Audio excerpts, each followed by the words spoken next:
Okay. I call to order the Rolesville Town Board regular meeting, October 5th, 2021. If everyone would, let's rise for the Pledge of Allegiance, and Sheila will lead us in the invocation.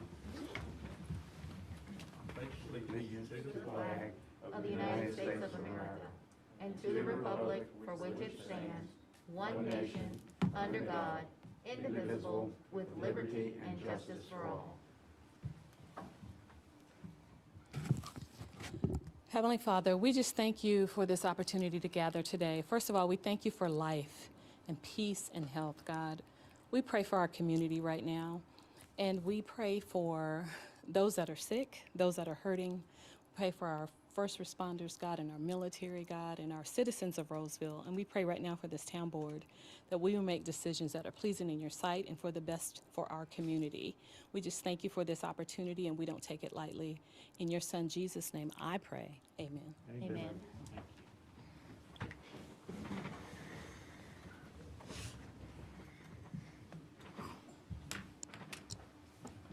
Just in time.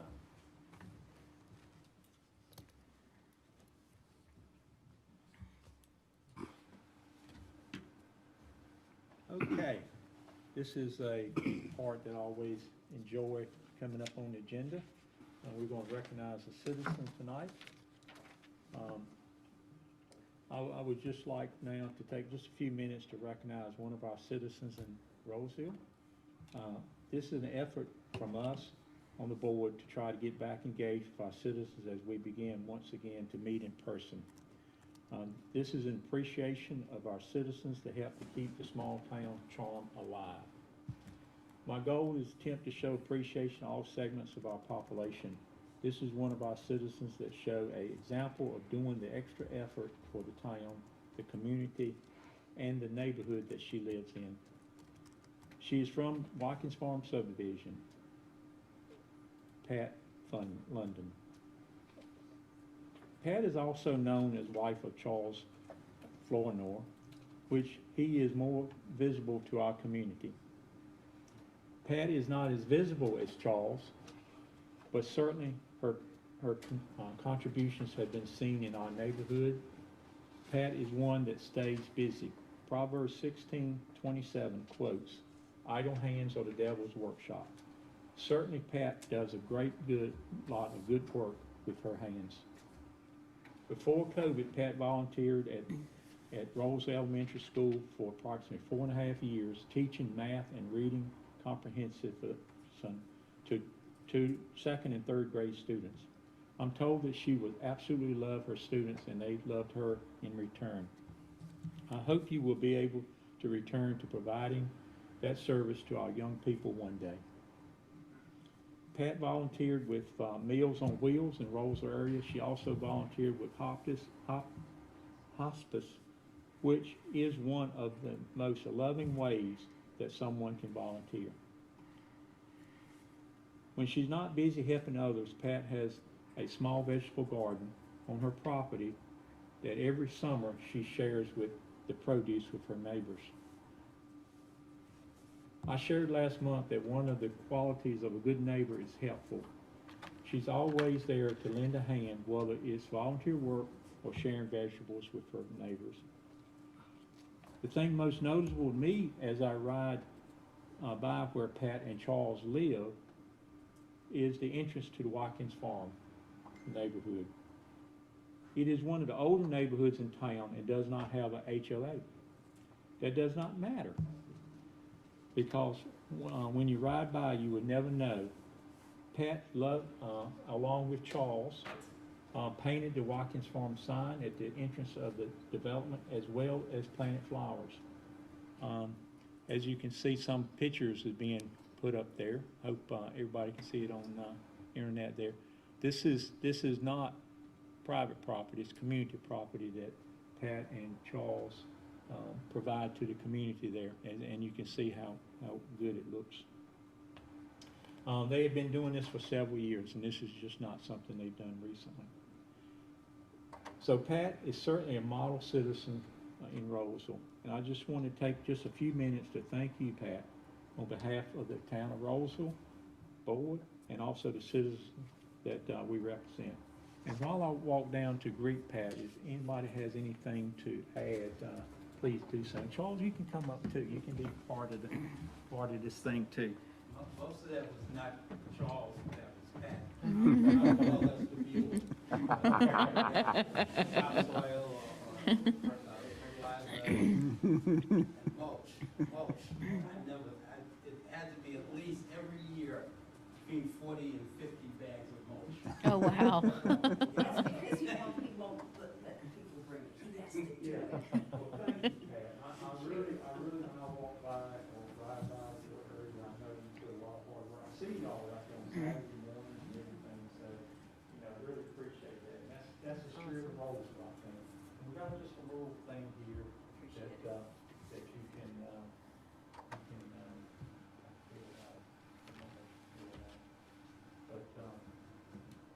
just to show our appreciation and how much we appreciate, all you do.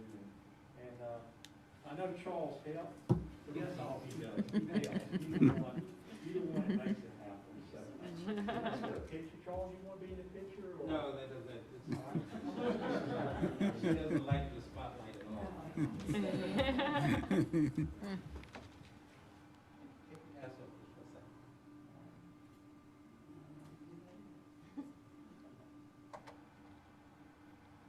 All right. Thank you. Thank you, Pat. Anything you want to say? No, you said it all. That's it. Aw. I just do what I like to do and do it. I know. As far as the school, I hope we get back. I miss my kids. I bet you do. I bet you do. Charles, anything else you want to say? In terms of doing that landscaping around the sign, I don't know if anybody's driven by it, but if you drive by it, just take a moment and look at the blueberries, the strawberries, and the leaves. And she painted every one of the artists. Oh. I kid you not. And yeah, I was lost. The neighbors should chip in and do. We shouldn't. No, I'll do it. So that's bad for the first 3.5, 4 years. All that mulch and flowers and that was done on our dime. And then we weren't looking for anything behind it. So then we said, I'm gonna write a letter and see if you need the help. So, but anyway. Thank you.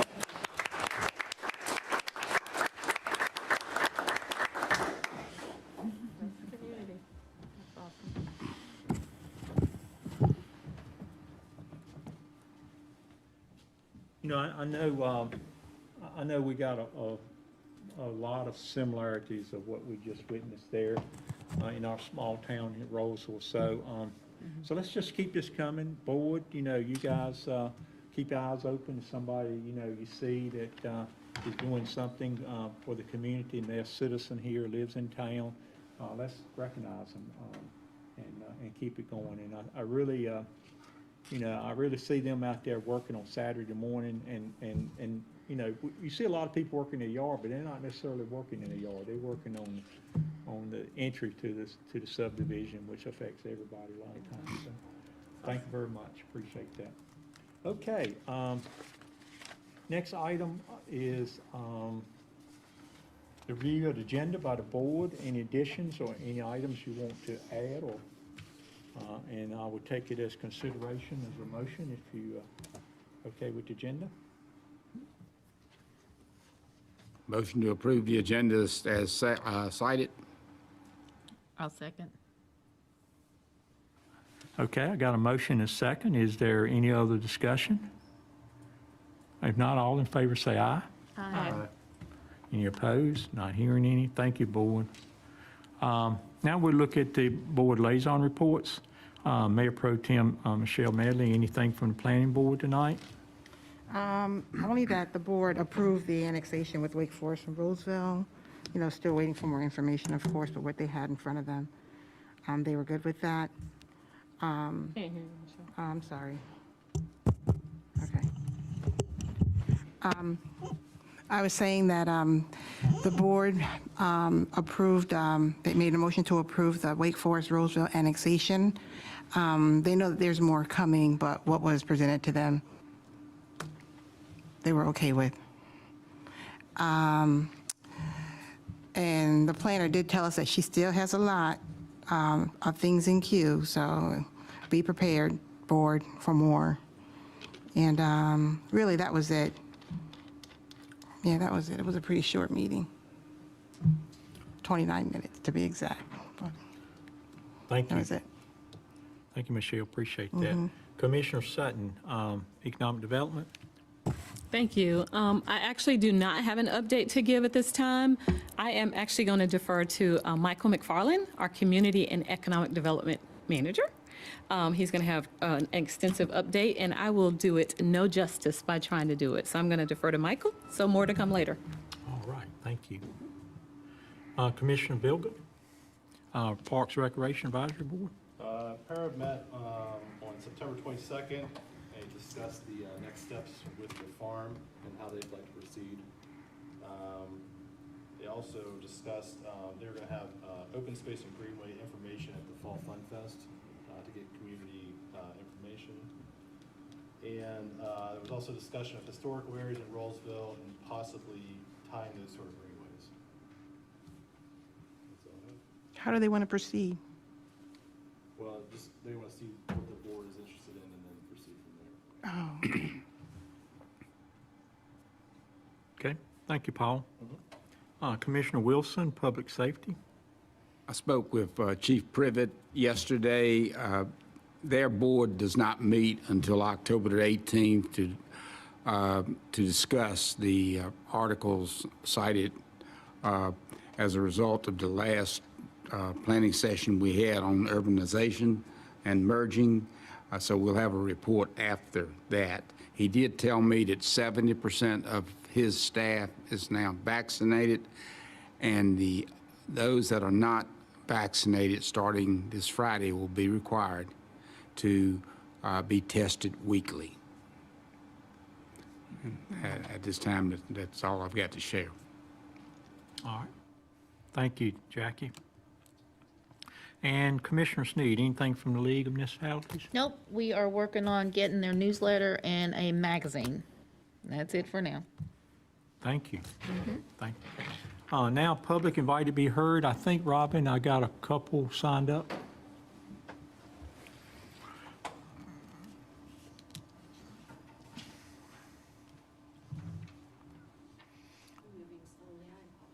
Yep, thank you.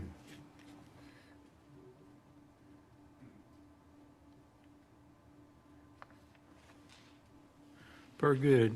All right, individual wishing to speak during the public is invited to be heard or during public hearing proceedings or encouraged to be prepared, and individuals will be invited to 3 minutes each. So with that, the first one is George Gonzalez. How you doing? I hadn't seen you in a while, George. Glad to see you too. We have an ongoing problem. The planning department and the inspector has helped us. About 8 weeks ago, some of the contractor working at Chandler's Ridge crossed into our property with a piece of equipment. And also, unfortunately, not to be rude, they were relieving themselves in our property. This afternoon, out here, I see a stake from a surveyor on our property beyond the line of the established property line in our land, and also I find additional whitey papers, and they've been using our property. I've called the sheriff, they're gonna come tomorrow morning, and also call some federal agencies to come over and do some checking of some of the employees here. We tried it 8 weeks ago. Your folks here helped, but it doesn't seem like these folks want to acquiesce. Okay? Gotcha. Yep. I appreciate any help. Yeah, you can give us. keep us informed what you find out tomorrow. Well, yeah. Thank you. Thank I you. appreciate it. Thank you, George. Appreciate it. Good seeing you. It's good seeing you get you out again. I guess on the comment I got from what George's comments were, I was thinking we required them, when I say them, developers have some type of porta-johns or something like that, or they're not required to have them on construction projects, or do we know? I don't know the answer to that. Because I know his property is not in town. We don't have any jurisdiction on that, but we did annex the property that being worked on, did we not, I think? We'll check. Yeah, Okay, their property is in your jurisdiction now. yeah, yeah, Ours is not. right, And they're taking advantage of that, and they're doing it in taunts.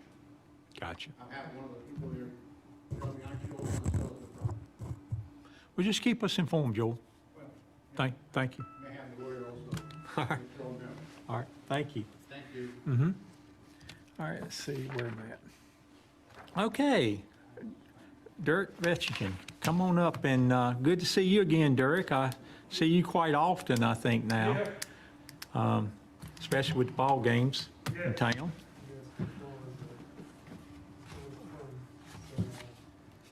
Yes, I appreciate the opportunity to speak in front of you guys. Introduce yourself, Dirk, your resident, and also maybe, I think you serve on the recreation boards and the open space greenway Yeah, board.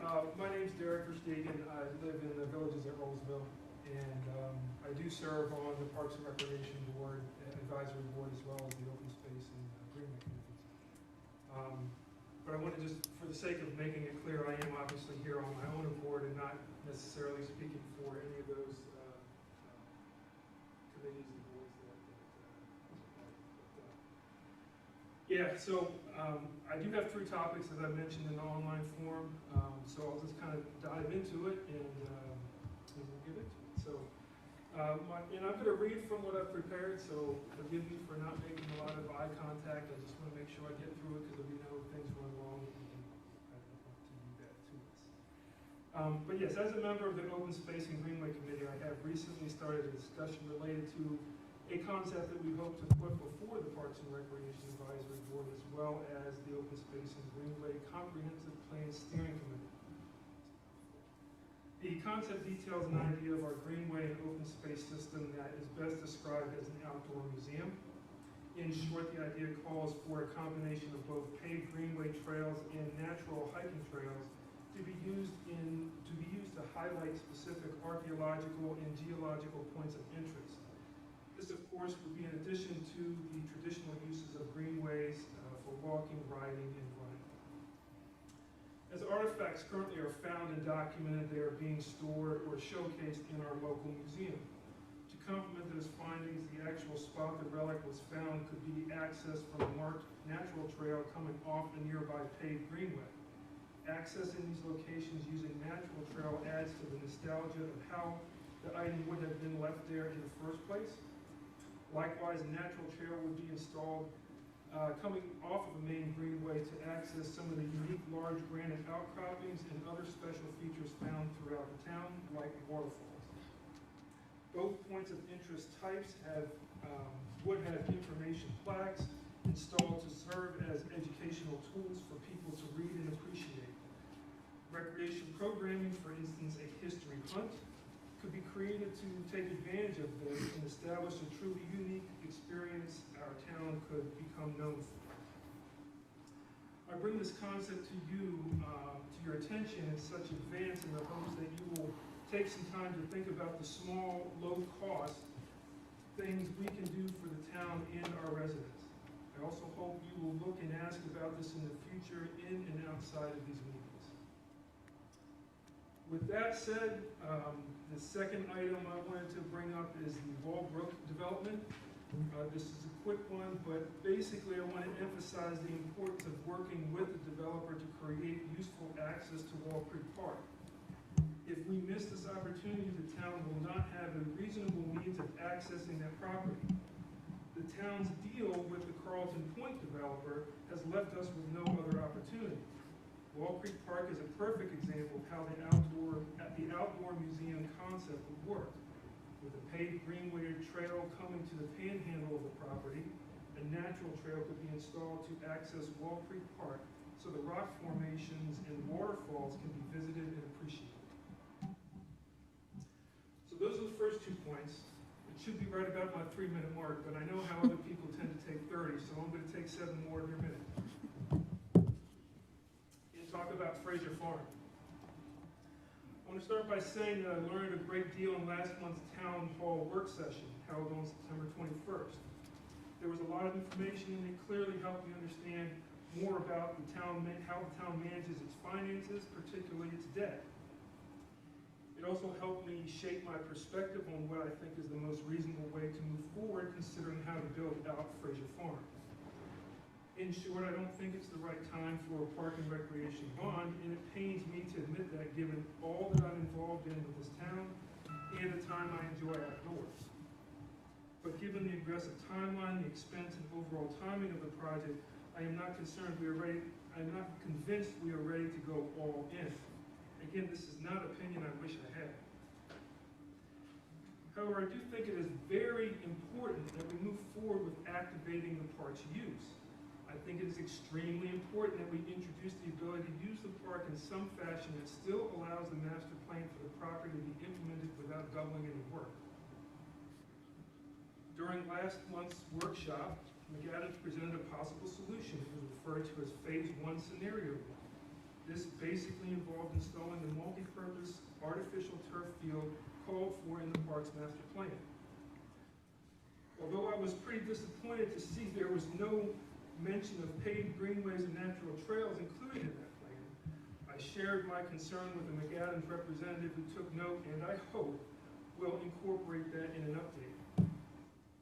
With that said, based on what I've learned, observed, and discussed, it is my opinion that the town should, A, postpone a bond referendum, B, fund the installation of the artificial turf multipurpose field as outlined in the master plan, as well as build out the paved greenway and natural trail system in the park as soon as possible.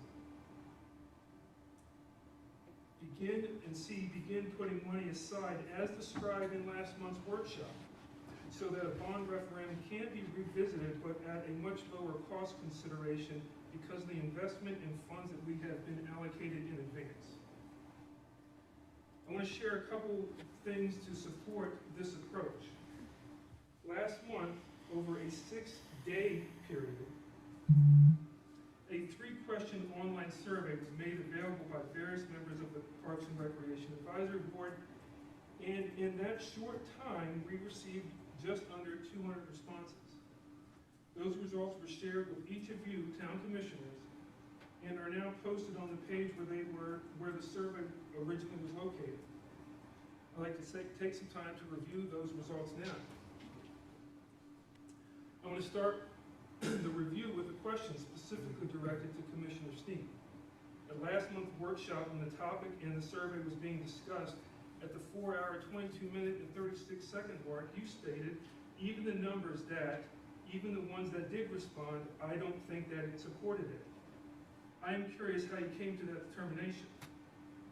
When I calculated and reviewed the results, I found evidence that did not support your statement. In fact, quite the opposite. 78% supported a tax increase to fund the park. Later, Commissioner Sutton at 4 hours, 23 minutes, and 12 seconds stated, everyone does not respond to surveys. People are surveyed out. Commissioner Sneed agreed and added, this is now at the 4-hour, 23-minute, and 16-second. I agree, and in the conversation I have had, they are lining up with the survey, where they are not willing to get to pay $300 extra a year or what have you. There was only one survey conducted and discussed that night, and as I mentioned a minute ago, 78% of those participants are willing to tolerate some sort of bond referendum. That seems like a pretty overwhelming yes to the question of whether or not someone would vote in favor of a bond referendum. Granted, when you look closer, you will certainly see the majority of those would not want to see their annual tax bill increase by more than $200, which is a 10-cent equivalent. So the question isn't, will the public vote for a bond referendum? The question is, how much will the public tolerate, as I just provided a peek at what the answer might look like. Last month, a couple of you were throwing calculations around based on $400,000 and $500,000 home prices. Although some of the newer neighborhoods may be targeting that market, I looked at the 2,000-plus homes approved for development over the last couple of years and reviewed the existing home values in the town. I found the median value to be just under $315,000. I would suggest reviewing the town demographics a little bit more closely. When you're taking stabs in the dark, you will have a greater chance of hitting something more accurate. Without getting knee-deep in calculations, the number clearly shows most residents would support a bond referendum so long as it's closer to the 10-cent value, rather than the 14 or 18-cent amount that would be needed to build it outright right now. Lastly, let's look at the amenity question. Greenways and natural trails are once again the top interest of our residents. This is no surprise to me, as this has been shown in every survey, focus group, or conversation I've been a part of over the span of my involvement with this town. Yet somehow the discussion about them seems to be absent, forgotten, or ignored. I don't know which it is, but it's time for that to change. I know greenway costs per mile are not cheap, but it's something we can certainly manage based on last month's work session. Considering all that's been presented, it's very clear the town should work to activate the park as soon as possible. At a minimum, build out the artificial turf fields so the Parks and Recreation Department can provide the services our residents are demanding. Install a greenway and natural trail system so our town residents can enjoy the outdoors and learn something while they're at it. With minimal effort, we can also install outdoor message boards to showcase the park master plan so residents can see what a future bond referendum would bring. I will be happy to share these comments with you in writing if you'd like to review them and get back to me.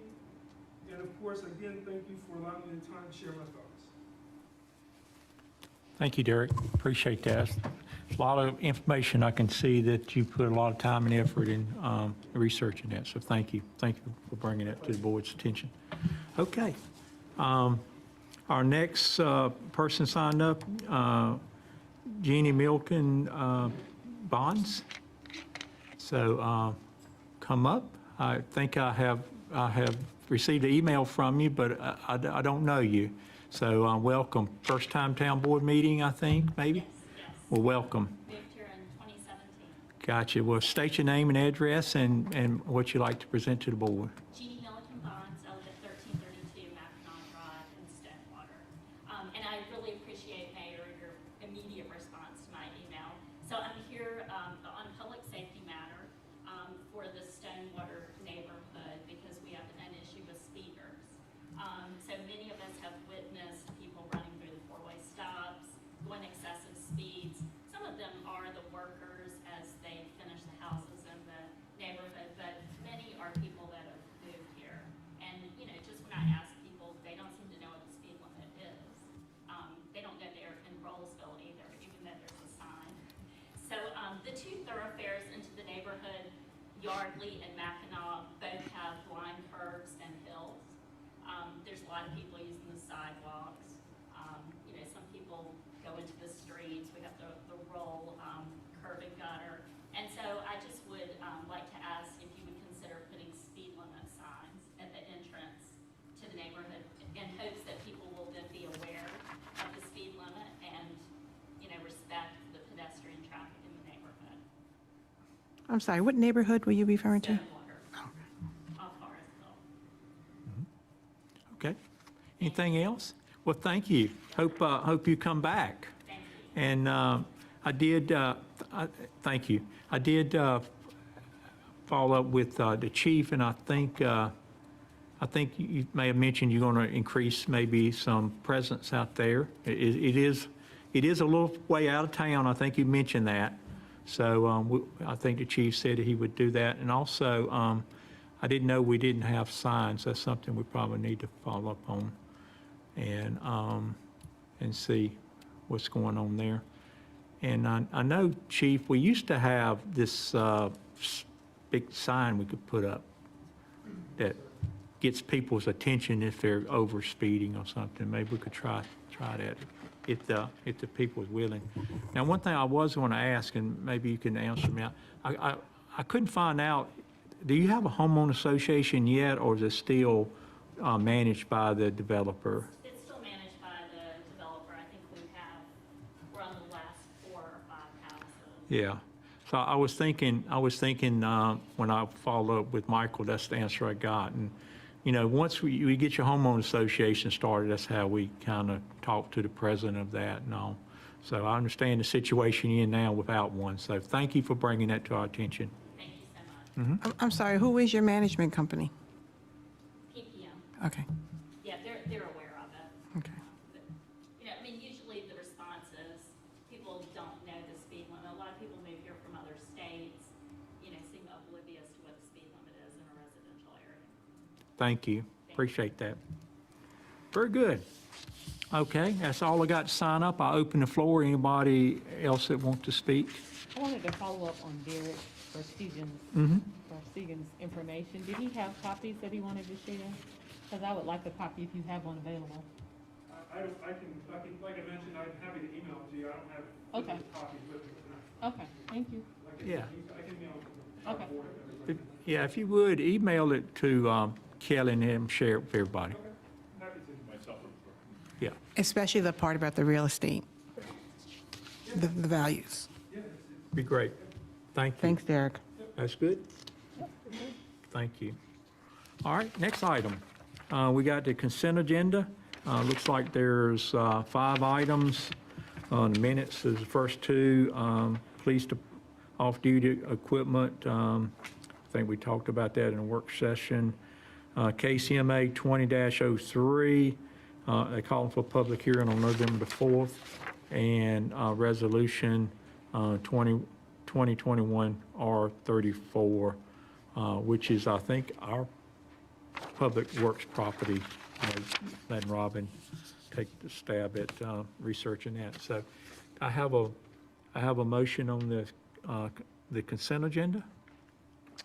I move to approve the consent agenda as cited. Very good. Is there a second? I'll second. I got a motion and a second. Any other discussion? Not hearing any. All in favor say aye. Aye. Thank you.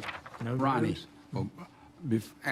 before we get into the board action, I just want to make a statement, as I did last time. When people see me here without a mask, when people on TV see me without a mask, I believe in the mask, but I also have an inner ear weakness, and lack of oxygen makes me dizzy. So you'll see me put this on from time to time and take it off. And I try to sit 5 feet away from Sheila.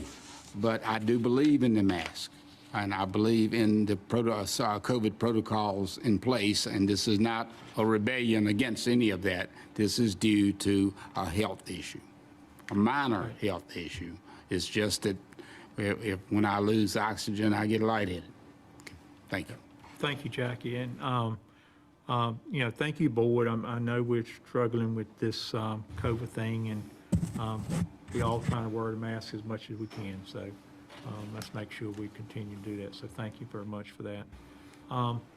We'll enter to the board actions now. The first one is public hearing on case ANX 21-03, Wake Forest Annexation Agreement. I see Meredith is coming forth, so I'm going to turn it over to you. Hey, Meredith, before you start, I just want to correct something, make sure I didn't say it wrong, in regards to what the planning board approved of in regards to the annexation of Wake Forest and Rolesville.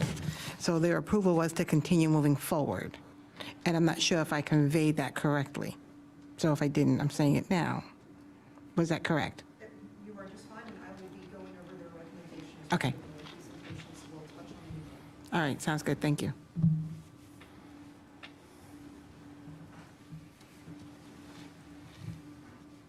Good evening, Mayor and Commissioners. Does that sound better? Okay, good evening, Mayor and Commissioners. For your consideration is case ANX 2103. It is the annexation agreement between the town of Rolesville and the town of Wake Forest. So North Carolina General Statutes authorizes towns to enter into binding agreements, such as annexation agreements to enhance orderly planning. And back in March 2001, so a little over 20 years ago, there was an agreement between Rolesville and Wake Forest that has been up for revision and renewal. So since March, both towns have been working together to draft the updated agreement. This map illustrates that updated agreement.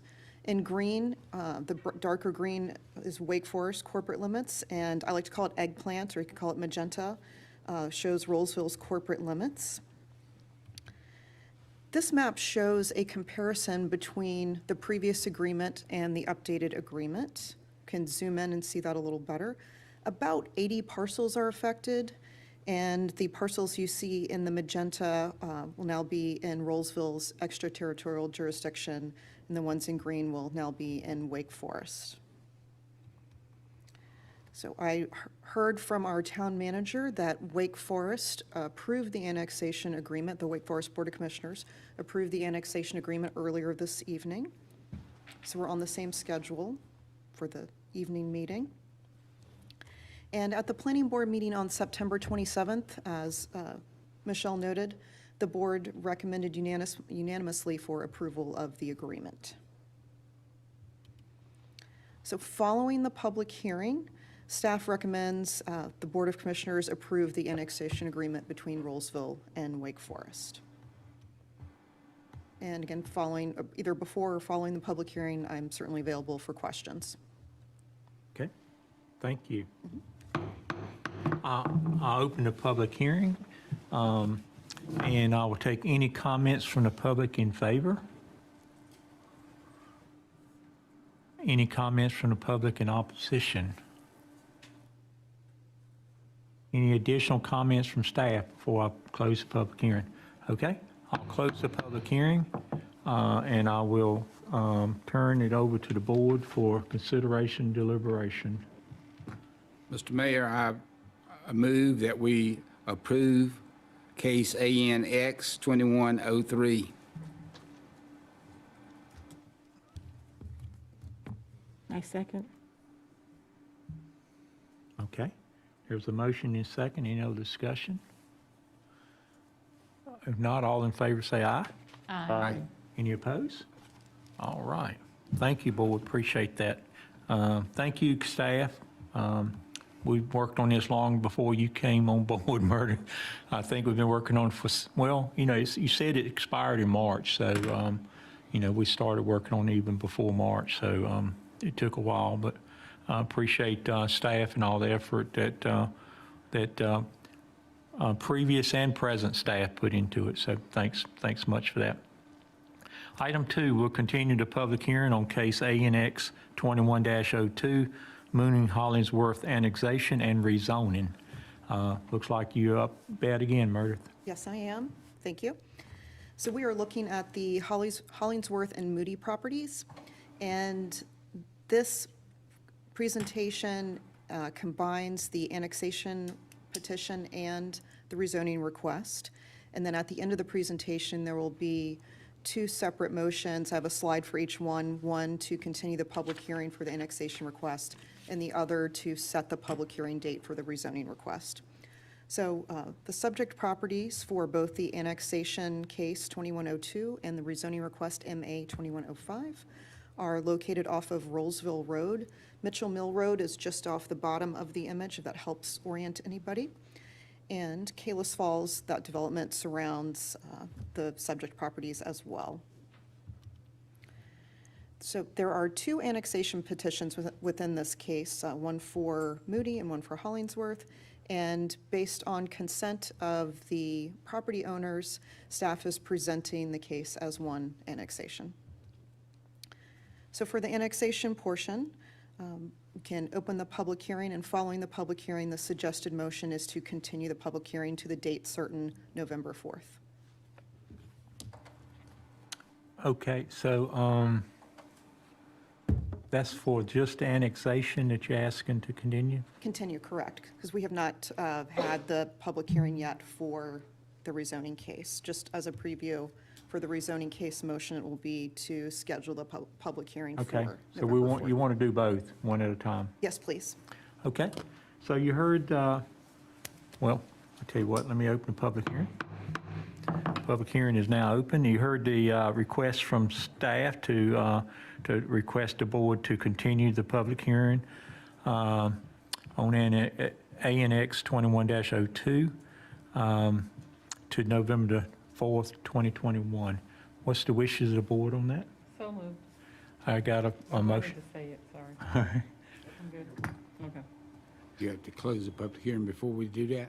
Or we just can continue it like this? Well, I think if the board is okay with continuation, I'll close it and we'll vote on it then. Is that what you prefer? It works either way. Some towns leave it open for the whole time, pretend like it's just hanging out. All right. Go with what you do. We don't need, in other words, we don't need a formal motion or, You do need a motion. You need to take a motion to continue to November 4. all right, we got a motion did I hear a second? second.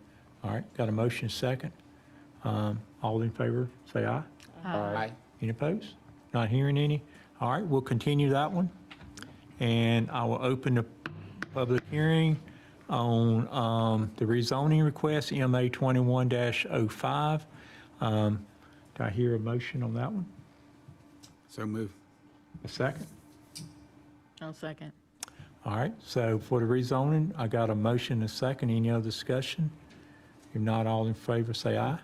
Aye. And that's on the same date? I need to- Yeah. Okay. Yeah. Aye. All right, very good. So we will continue that one too, Meredith. Great. Thank you very much. All right, ready to move on? All right, the next one is one of our favorite things to do. This is a, yep. So a little bit more formal process on this one. So I will first call the case and ask the attorney to deliver the procedural statement, if you would. Thank you, Mr. Mayor. This is for case SP 2101, which is the Cobblestone Special Use Permit Amendment. Evidentiary hearings have characteristics similar to court proceedings. Evidentiary hearings are necessary when a quasi-judicial decision must be made by the board. The board's decision must be based only upon the evidence presented at this hearing and site visits by the board, if any. Witnesses must testify under oath or affirmation. The party may be represented by legal counsel. The parties have the right to cross-examine witnesses. The parties have a right to object to improper testimony or evidence. There is a right to present rebuttal evidence. All evidence provided by witnesses must be competent and material. Unduly repetitious or irrelevant testimony may be barred by the chair. An attorney or party wishing to cross-examine a witness shall rise and wait to be recognized by the mayor. Normally, witnesses may testify only as to their personal knowledge of facts. With regard to competent evidence, North Carolina law prohibits a person from giving opinions about scientific, technical, and other specialized subjects unless the person, by knowledge, skill, experience, training, or education, is in fact an expert on the subject. A person wanting to give an opinion as an expert must first state his or her qualifications to be an expert. Unless the witness is an expert on the subject, North Carolina General Statute 160D 1402 specifically prohibits opinions that the, quote, use of property in a particular way would affect the value of other properties, unquote, or opinions that, quote, the increase in vehicular traffic resulting from a proposed development would pose a danger to the public safety, unquote. As we do for all of our evidentiary hearings, we now go through the voir dire process to confirm that there are no conflicts of interest or other matters that would prevent board members from participating. A board member shall not participate in this hearing if the member has a fixed opinion prior to the hearing that is not susceptible to change, has engaged in undisclosed ex parte communications, has a close familial, business, or other associational relationship with the applicant or an affected person, or has a financial interest in the outcome of this matter. And now we'll do the questions. Is any member predisposed to vote a particular way on this matter such that his or her opinion is fixed and the evidence presented during this hearing is not likely to influence his or her decision? And you can answer as No. No. Has any member discussed this matter with proponents, opponents, or others? No. No. Does any member have a close familial, business, or other associational relationship with the applicant or an aggrieved party? No. Does any member have a financial interest in the outcome of this matter? No. No. While not a conflict of interest, specialized knowledge of members should be disclosed. Does any member have particular knowledge or expertise regarding the site or the subject matter of this hearing beyond the reality that the town at one time owned the entire site, of course? No. No, No. Has any member made a visit to the site? I have been on the site. And that is not a conflict, it just needs to be disclosed. Is there any objection by a member of the board or by any party to the participation of any member on the basis of a conflict of interest? No. Seeing none, Mr. Mayor, that completes the voir dire. All right, thank you. Okay, at this point in time, I ask the clerk to administer oath to witnesses, and I encourage anyone that think that you will present any type of evidence to please come forth and get everybody sworn in at the same time. So if you would step up and, Mr. Mayor, due to COVID, is it okay if they remain where they are? okay. And if you will just stand and raise your right hand. Do you swear or affirm that the testimony you're about to give the board in this evidentiary hearing is the truth, the whole truth, and nothing but the truth, so help you God? All right. Thank you, Madam Clerk.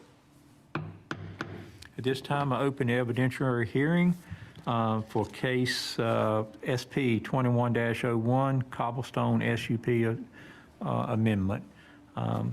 Let's see, I'll call for any staff report. Great. Thank you, Mr. Mayor. The subject properties are located at the northwestern corner of South Main Street and West Young Street, 10.96 acres. The site plan was previously approved during a special use permit case on July 8th, 2021. And based on comments received from NCDOT, as well as the selection of the community center footprint at the September 21st Town Board work session, the site plan has been revised. I will go through a list of the changes, and there are some zoom-ins of the plan so we can look at those changes in a little more detail. So I mentioned NCDOT had comments on the plan. The comments involved lengthening the protective stem. And protective stem just means the driveway entry points. Protected stem doesn't have vehicular conflicts, or it's minimizing vehicular conflict when cars go in and out of a site. And we'll look at a picture in just a moment. So the protective stem for South Main Street is required to be 150 feet, then the one for West Young Street is required to be 100 feet. And due to losing parking spaces at the ingress-egress points, other parking spaces were added throughout the development. So this shows the driveway off of South Main Street. The previously approved plan is on the left, and the revised plan is on the right. You can see in the plan on the right, a curb-style median has been added, and that illustrates that 150 feet of the protected stem, and you can see parking spaces have been eliminated around this area, and they've been added in other places. And the other driveway that is off of West Young Street, this one's a little easier to see. The protective stem here is 100 feet, and you can see that the parking spaces have been removed closer to West Young Street. So again, that was a requirement from NCDOT. Can you go back one slide? Certainly.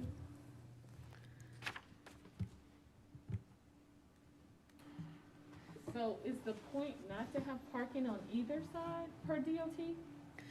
Not necessarily, and the applicant will have a presentation following the staff presentation, and the applicant does have colored renderings that make it easier to see some of the area here. But with the median curb that has been added, that restricts certain vehicular movements and creates a safer entry and exit point. So that bottom part is we're referring to where there's a little, I'm just trying to make sure. I hate you. So you're talking about here and here? I have hard copies of the plan, if that would be helpful to pass out. It doesn't matter, is that the area that you were talking about, though? Mm-hmm. Okay. Thank you. I was just wondering if you were saying DOT restricts the parking on both sides, because I noticed on one picture, the first one, there's still parking on one side versus none, and then on the second picture, it's both curbs. So I was just wondering if there was a And distinction. And I'd like to ask a question, and of course, I'd like to get to the bottom line quickly, I always do. But you mentioned that they would be losing some parking, but they would be putting parking other places. What's the net gain or loss of parking spaces? of parking spaces? If it would be all right with you, I would like to go through the entire list of changes so you can see how that all works out. That story gets told. There are a few different things going on. There are the NCDOT comments, as well as the reduction or the loss of 4 residential units and the reduction in the square footage of the community center building. So those things combined result in a reduced number of required parking spaces, and that will all be detailed out as I move forward. Okay. Okay. And so, Mr. Mayor, Yes, sir. the exhibit that you were handed should be acknowledged for the record. I don't know if it has a title on it, just so that's in the transcript for the evidentiary hearing. Is it a site plan or? that is the revised site plan. So let the record reflect that a revised colored site plan was distributed to the board members. Very good. There are several slides that will go through the remaining changes. So I mentioned the community center footprint. At your work session on September 21st, you saw the 2 different community center footprint options, the small gym and the large gym. And the town board directed staff and the consultants to move forward with the large gym footprint option. Even though it's called the large gym, it actually does result in a commercial floor space reduction in the cobblestone site plan. So the commercial floor space square footage is being decreased from just over 68,000 square feet to 65,730 square feet. And I mentioned there are 4 residential units being removed from Building 5. And in the next image, we will see how there's a change in the drop-off zone for the community center, and that change is based on making up some of that parking need, as well as addressing the revised community center footprint. So on the left is the previously approved site plan for and you can zoom in to see the community center, and on the right is the proposed plan. On the left, recall there was a circular driveway that was designed for the drop-off area. So that's I would say the biggest change here. And on the right, you can see the drop-off zone is now more of a pull over and then pull back in. Little highlighter? There it is. I don't know. If I right-click, it can get magic.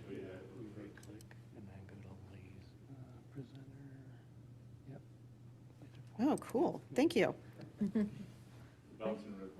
I love it. Okay. Thanks, Lauren. Great. So I'll go back over here because this is fun. The circular driveway is part of the previously approved plan.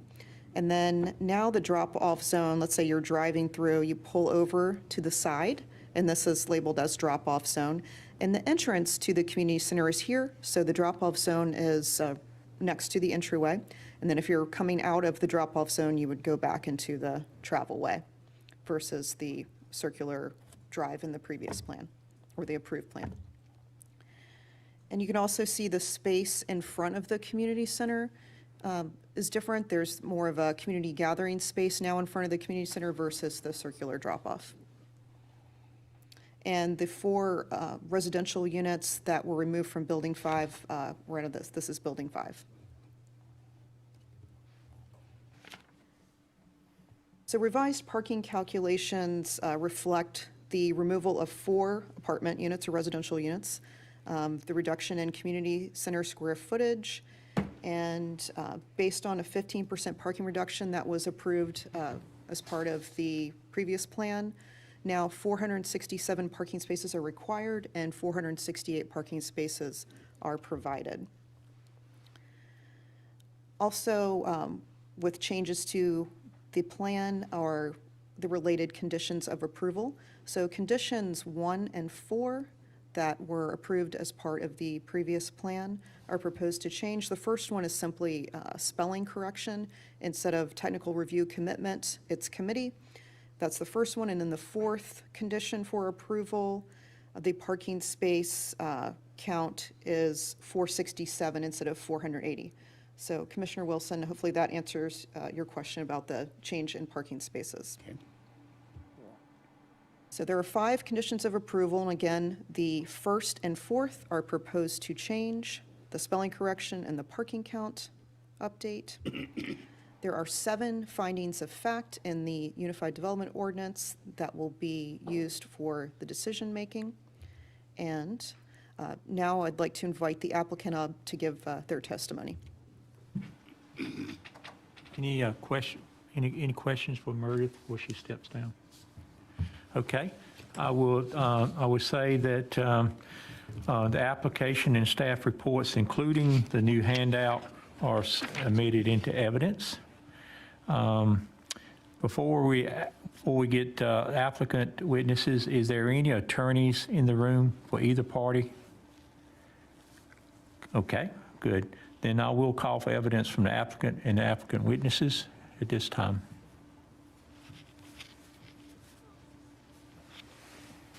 Thank you, Mr. Mayor. Board members, my name is Marty Bizzle, Bass, Nixon and Kennedy Engineers, 6310 Chapel Hill Road.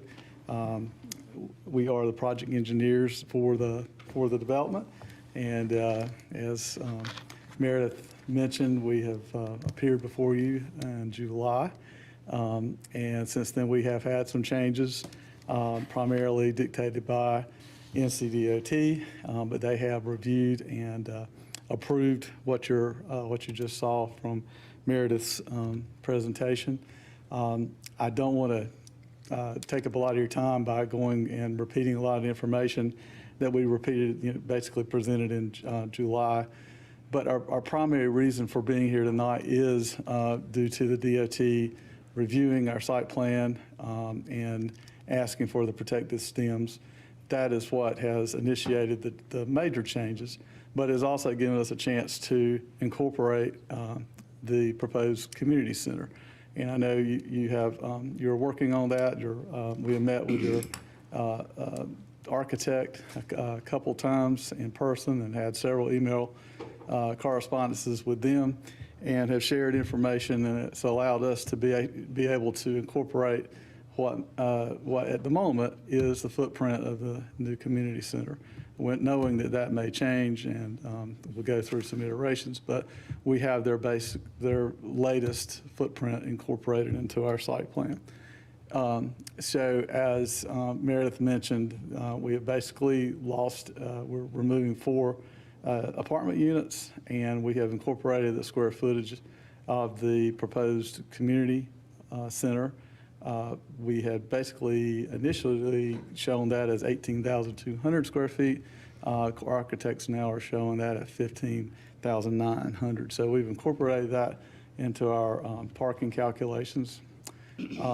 This being the site plan that you saw back in July that Meredith basically just showed you. This is what it looks like now. If you go back and forth, you don't see a lot of major changes, but it does incorporate a 100-foot protective stem on on West Young Street, the 150-foot protective stem along South Main. DOT has reviewed this and has worked very closely with us, as a 150-foot protective stem is a little more than the usual, but NCDOT wanted to protect that drive as being unobstructed.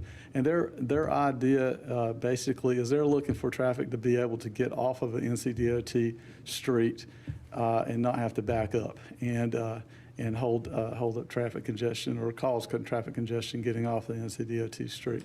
So we work very closely with them, and the South Main Street protected stem basically is 100 feet as you go into the site, as well as 150 feet as you pull in. If you were to turn right towards the community center, you would also have 150 feet of protected stem, which basically allows for, and that was a great question, Ms. Sutton, about on the right side is where they're really looking for to protect the cars that may be backing out. As you are exiting or your egress lane, they've allowed us to do some angled parking, knowing that if any congestion, that would back up into the site and not on the DOT street. So DOT has worked with us on that as they understood that the parking is very, very critical to this site as well as the traffic flow. So we feel like we have ended up with although it's caused some site plan revisions, we feel like we have got a very good plan now. NCDOT has signed off on this.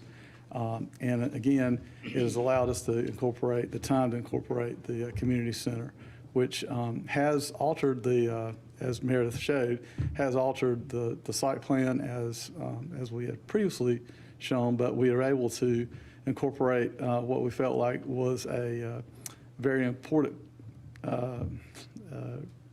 aspect of having a community center and having a drop-off zone that is pretty crucial. And talking with JG and staff, that was very imperative that we make sure we have that drop-off zone. So although we don't have the circular drive that we had before, we've got a larger footprint of a building and we still have the drop-off zone. So the traffic circulation pattern, we feel, works very well in all directions at this point. So those are our primary reasons for the changes.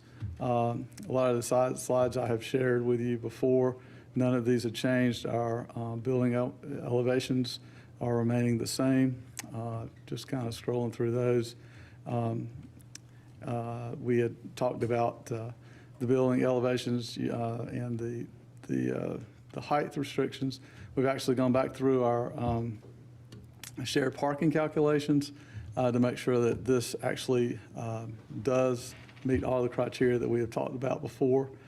This being our numbers that were presented in July. Our revised numbers, as you see now, basically our total is 468 spaces, which is it meets the requirement that does take into account our shared parking. If you'll remember, we went back and looked at our Saturday peak times, our weekends, our weekdays. Obviously, the Saturday weekend peak requirement for parking spaces was basically the highest, and we are still with the 468. We're exceeding that 445 that the shared parking analysis required. So we feel like we are still meeting the requirements of the parking, our circulation, and most importantly, at this point, NCDOT is happy with our site plan, which is huge, and we obviously need DOT on as a partner as well. And with that is basically my presentation. I'll be glad to answer any questions that you might have. Just to make sure I understand what Meredith and you said about the units. So you actually reduced the units by 4 because of DOT requirements? Or? Actually, that was a decision by KDM to reduce those. Those were in the building 5, which was had the restaurant below and the four spaces above it.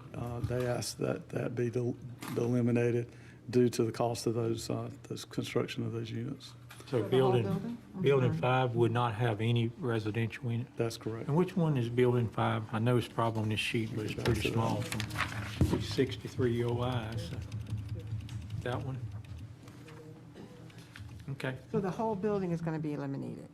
The building will be constructed, but there will just be a restaurant. Be all And a one-story rooftop building. bar. We would have the rooftop bar that was discussed earlier, but we just wouldn't have the 4 residential apartments above it.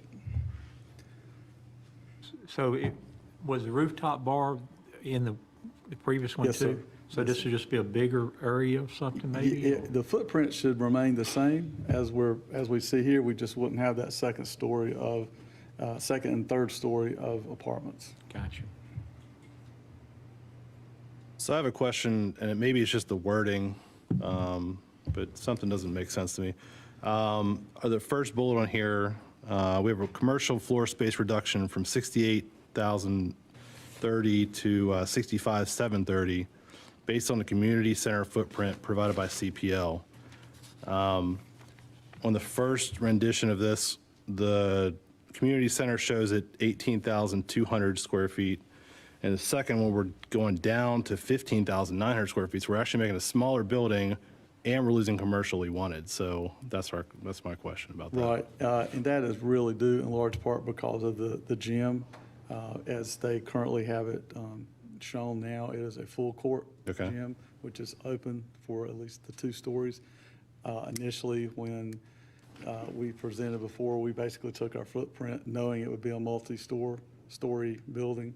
Now knowing that at least for the portion of the large gym or the full-size gym, that being open, that actually reduced the floor area, square footage. All right. It is a little misleading. You had a bigger building footprint, but a smaller square footage. Thank you. That's a great question, great question.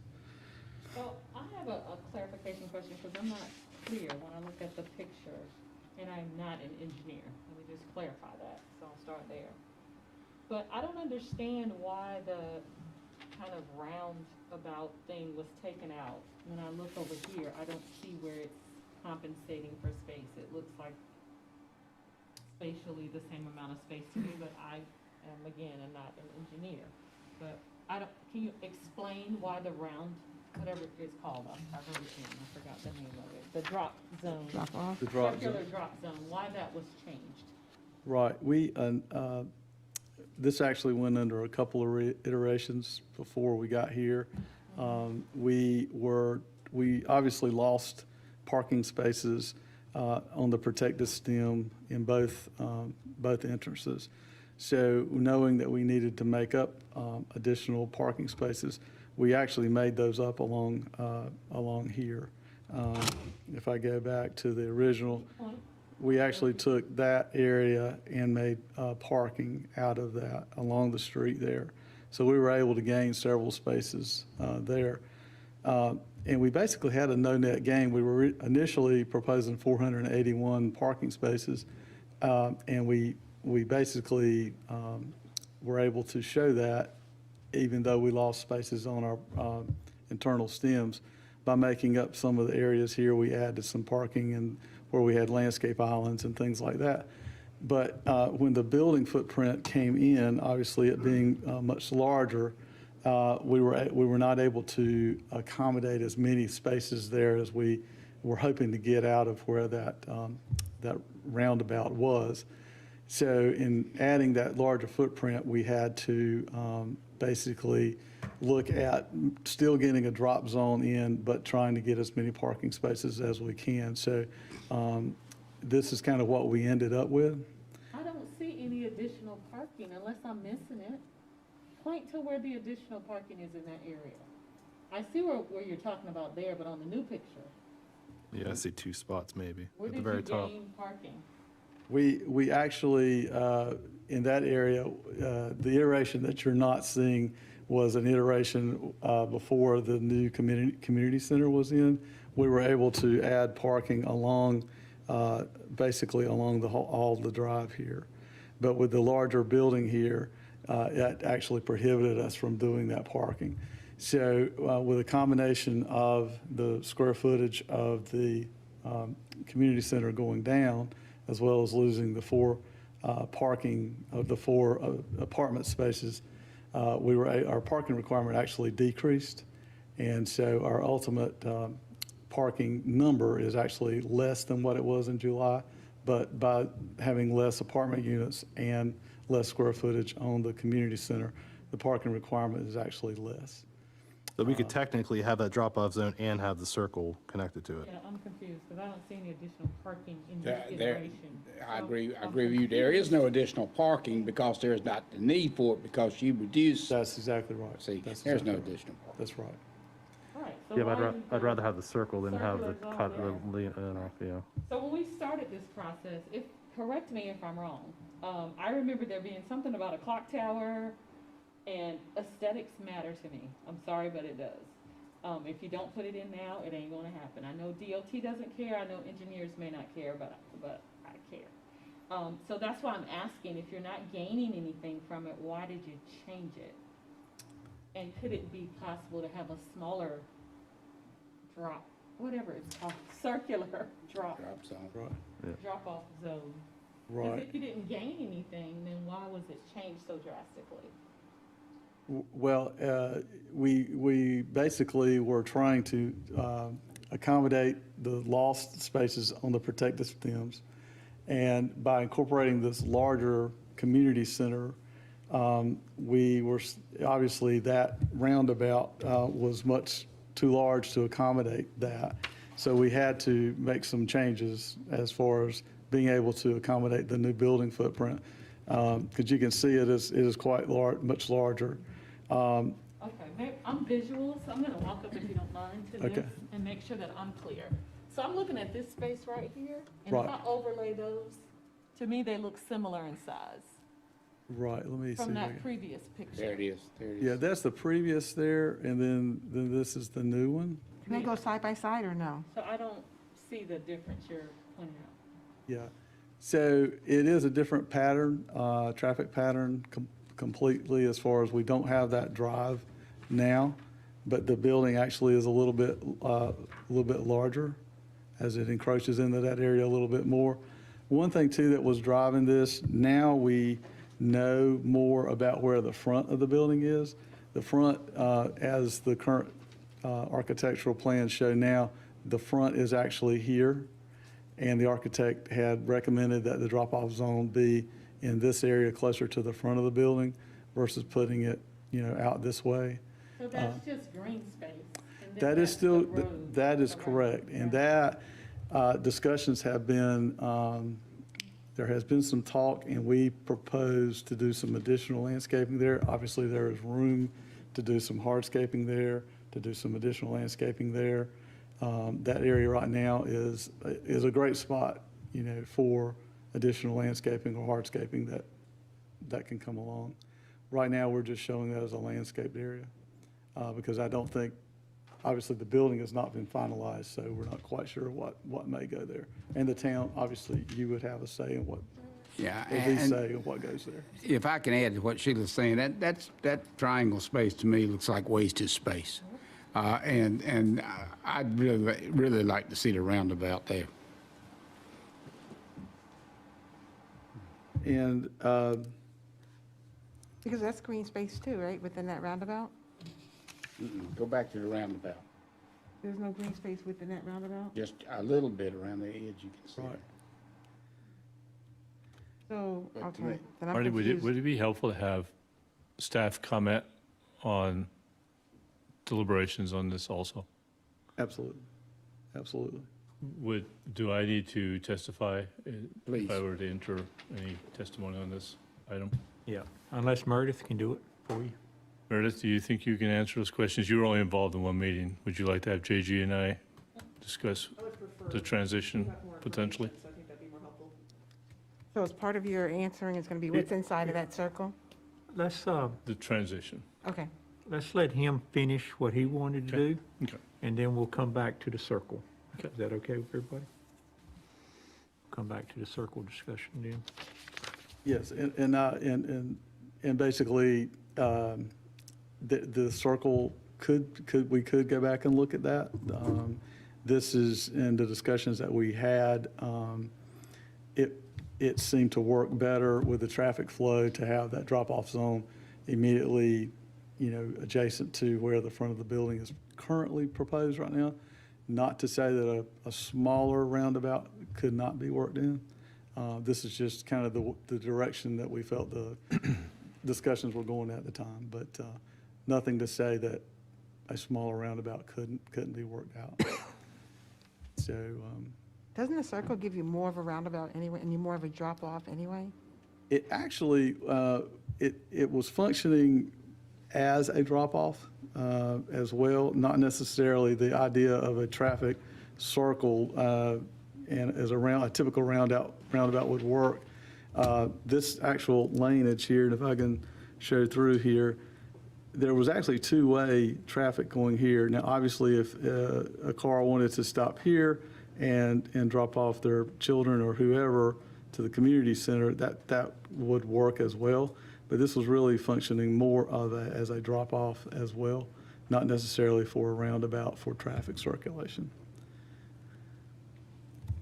Yeah, and the only thing, I can see your issue with possibly the building size and everything else, but there is a 28-foot radius on that circle, and then there's a 28-foot radius on a new one, so it's the same. It's just been trimmed up. Right.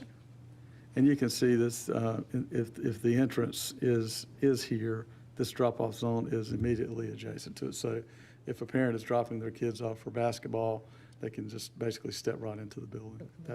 That's where the discussion was really heading. And it does give us that area for, as we say, extra landscaping, hardscaping, what have you, that could be planned. Yeah, and I guess that's my thinking is what is that new triangle area going to be used for? Is it, I mean, it's a lot of advantage to have a plaza or something there. So, you know, it's not it doesn't necessarily have to be wasted space if it's a plaza or something for the kids. When you Yeah, but drop I can them see off that and also. stuff. So if you put that circle back there and you have that little output right there where the entrance is of the new building, you could have a roof all along that bottom side there. If you're having pickup around that circle, and kids could come out, go under that roof and wait for their ride to go through that place. So they're all sitting in the lobby and stuff together. So, I mean, I could see, I'd rather see a flow. I'd rather have the drop-off zone they have on this one with the circle. So you have a pull-off and you have around the circle to get cars out of the way of main traffic.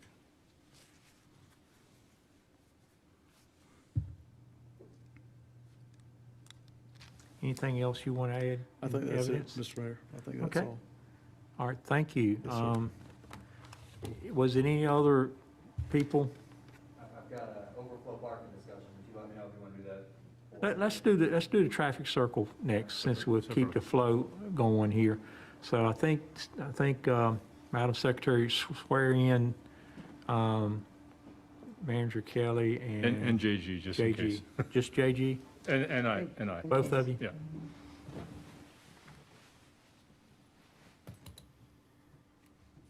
you swear or affirm that the testimony you're about to give the board in this evidentiary hearing is the truth, the whole truth, and nothing but the truth, so help you God? We do. Okay, which one of you want to go first? Well, I'm gonna ask JG to back me up on this. Marty got there at the end, I think, where I was wanting to go. And it came from looking at this design in context of the drop-off, and particularly a two-way. And we really only had one, when we focused on that, it became, with the architect, I think the conclusion was it became confusing to serve as a drop-off also. And so we talked about the formation of this, and I think that's when we settled that it would be better to put the drop-off zone closer to the building and use the space out front for more of a plaza area. Back to the clock tower, we know that you still have interest in a clock tower design either in the building and or in the area. And so the plaza, and Marty's right, I don't think it's intentional to be green at this stage. It could be brown or green, but the consultant, CPL, felt the design as presented to you works better and flows better from a traffic perspective, from a drop-off. And JG, do you want to add to that and confirm that from our conversations? To Kelly's point, there was a design in between what you saw in July and with this, and that was using the flow of traffic as a drop. And as you know, with active adults and our youth programming, a drop-off zone is important, and that's why to Marty's point, he's incorporated a pullover lane to give a drop zone for this in their latest design. And then the other thing, what we talked about with CP&L, was you want your drop zone to be at your entrance. And the way, as you know, CPL at the last work session presented to you, the lobby would be in the bottom left corner as you're looking at the building, and that's where the drop zone currently is located.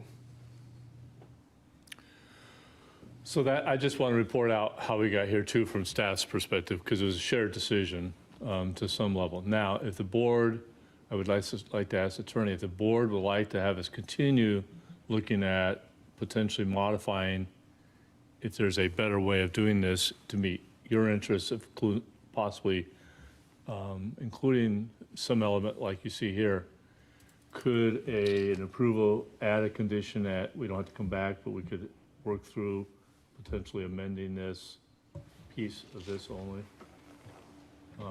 if it's possible? If there's interest of the board. But I hear you saying about the building and the entrance, that's not in stone. So again, I'm not an engineer, but it sounds like there's just been this decision made that we want the entrance on this side. I'm sure there's some logic behind that, but I just feel like it's pulling away from the aesthetics that we originally talked about in this plan, including that clock tower. That was the whole thing, to make this plaza not only profitable for the developers and for the town, but also aesthetically pleasing to our community. So I just don't want us to move too far away from that and we just have this kind of sterile looking place. I don't think it was ever the intent to move too far away from it, and I appreciate that. And so I just want to make sure we're listening to you, and if there's another iteration that comes up with a better conclusion than we're showing you, can that be done without having to come back to a quasi-judicial approval? So if I could answer the question with a question for Mr. Bizzle. The question would be, what is the polygon for the potential town site? That is, could the boundary of the town site be altered so as to encapsulate this area in question, such that Cobblestone doesn't much care whether the resolution is the drop-off on the left or the drop-off as half of the roundabout, and that is worked out as part of the architectural scope for the community building? Correct. Yes, there, and that's a little bit of a broad question. We obviously are under construction. Our next big step will be to start putting in utility lines, the water and sewer lines to serve that building. Knowing where those need to go will be very important in the next few weeks. There is some, obviously some curb work, some paving, that kind of thing that we may just need to leave off until that could be determined. So I'm thinking we could leave some of this area open and not pave, not curb until this is actually done. And I'm looking for my construction expert back here. What that leads to, just to let you off the hook, is that the board could, as part of its approval, add as a condition that the staff approve the ultimate configuration of the plaza roundabout drop-off question on the, call it the west and north sides of the community building. And then it would not need to come back to the board as part of the hearing. The board is essentially saying what the staff decides will drive that final design. Yeah, I'm not with that one. But if I may add to my point on staff's decision, it will come from your decision on the building design and the use of that. So it'll still come from you as to the final site. So it'll be shown as part of the building. Yes. The final layout in front of the building of everything, or the drop-off zone would be part of the building design That's to correct. approve. Correct. That's the concept I'm imagining. That is, if there's a leaseback site, that leaseback site will have edges. Those edges could extend out into an area such that it falls within the scope of the architect. You know what, I understand what you're saying, but it still seems like it's taken away from the decision of the board. I know what you're saying, Kelly, as well, but if we can get all the way to that point, why not just make a decision? I think it's clear that the board wants a roundabout. and that's, has got to happen. And I will also say with this here design that's up there, when you say you can drop this, you can drop off, doesn't that create like, A bottleneck. traffic? That's what I was thinking. It seems like it would create traffic on the bottom end, whereas with the roundabout, you can go up a little further, drop off, and keep it moving. Well, that's why I was saying if you did the drop-off zone and the roundabout, you'd have a pull-off and you'd be around in the circle, so you Right. can get more cars out of the way. Correct. for- Versus this way, or maybe just the circular. Right. Right. And I hear you loud and clear, and it can be definitely further studied. Obviously, the roundabout may end up looking more as a pull-off because there's just not quite as much room left in that triangle as there was before. But there can still be a circular drive through there. I just wouldn't want to paint the picture that we could have that same type of a roundabout, because obviously there's less room there, but there's a possibility to get a drive through there. What you're saying is probably won't be a perfect circle. It won't probably be a perfect, that's very Well, good. that's okay, because you can bring it back to us. Yes, it will. So is there a cost differential between the two? And if so, how much is it? At this point, I don't think that the cost difference is, it's not negligible. It's obviously a little bit more pavement to do more of the roundabout. But that really has not been factored in as far as what we were trying to, we were basically just trying to meet the needs from what the architect was telling us. I don't think, Katie, I'm not speaking, well, I am speaking kind of for those guys, but I don't, yeah, he's right here. But, as far as the cost for district room, I don't think it's not a showstopper either way. So my questions come from the same place I started. To me, the area looks the same size. So all the reasoning you've given me does not make it make sense to me. So forgive me for continuing, but it doesn't make it make sense.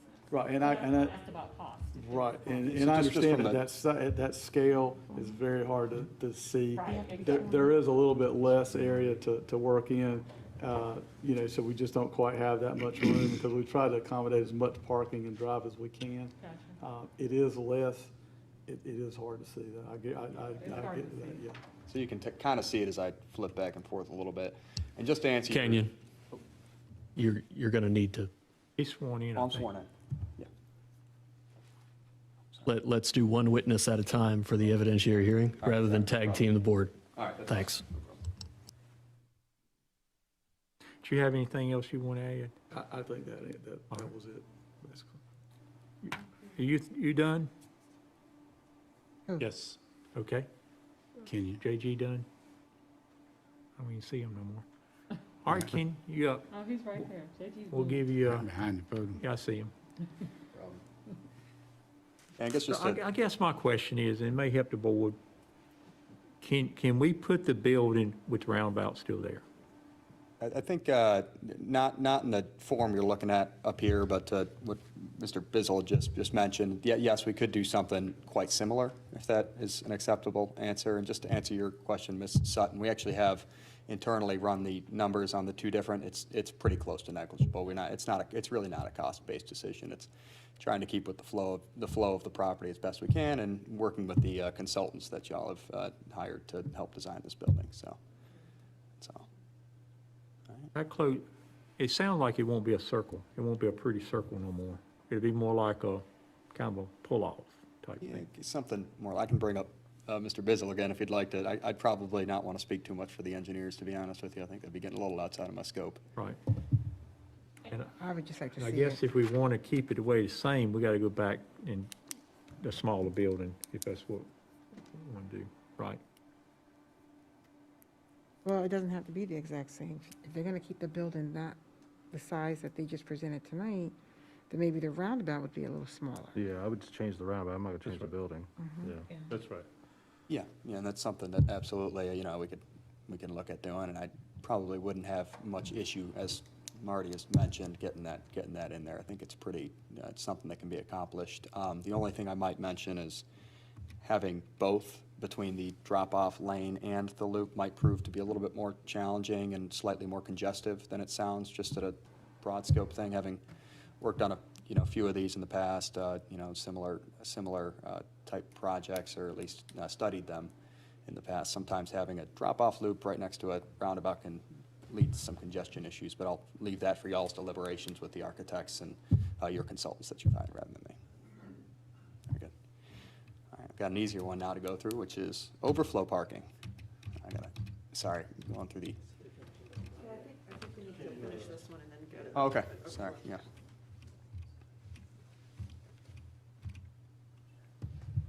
Sometimes it really, to me, I think those renderings with the buildings on there would really help a lot, you know? Because it's always changing with this group.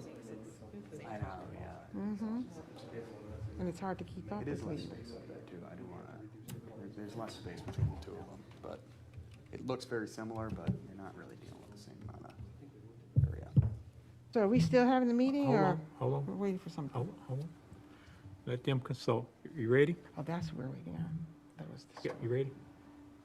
All right, you can continue, Ken. On with the roundabout or onto the, I don't want to move on to No, the next subject. I think you want to go to the parking, Okay, right? sorry. Mine's a little bit So we're done with the round. simpler, and I apologize, we're Oh, having a we're done, we're still on the site plan, Kenyon.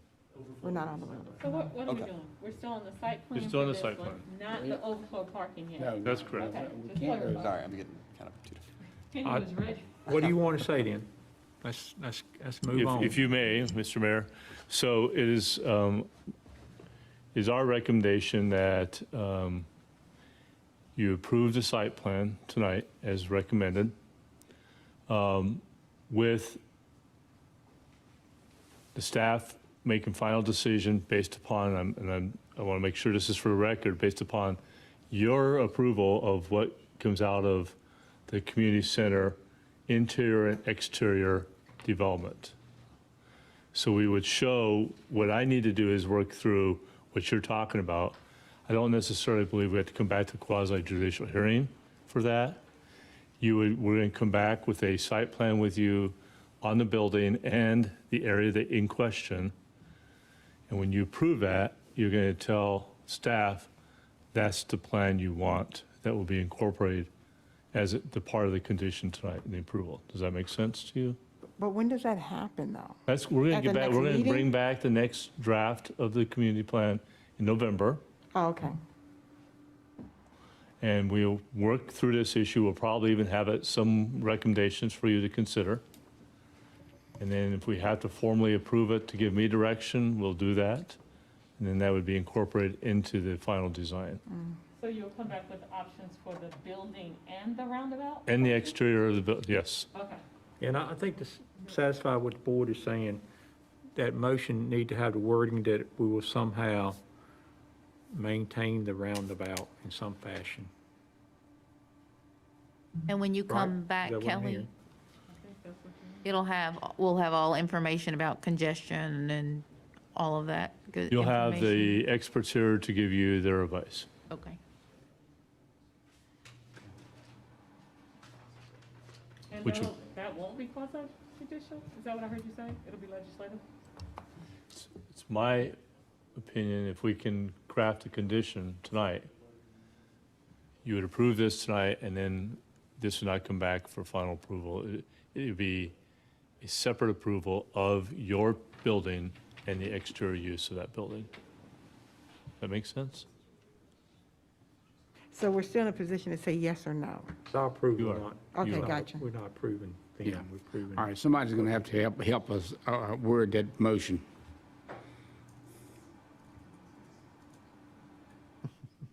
I'm trying to figure out how to make that fit. I've been given a square peg in a round hole.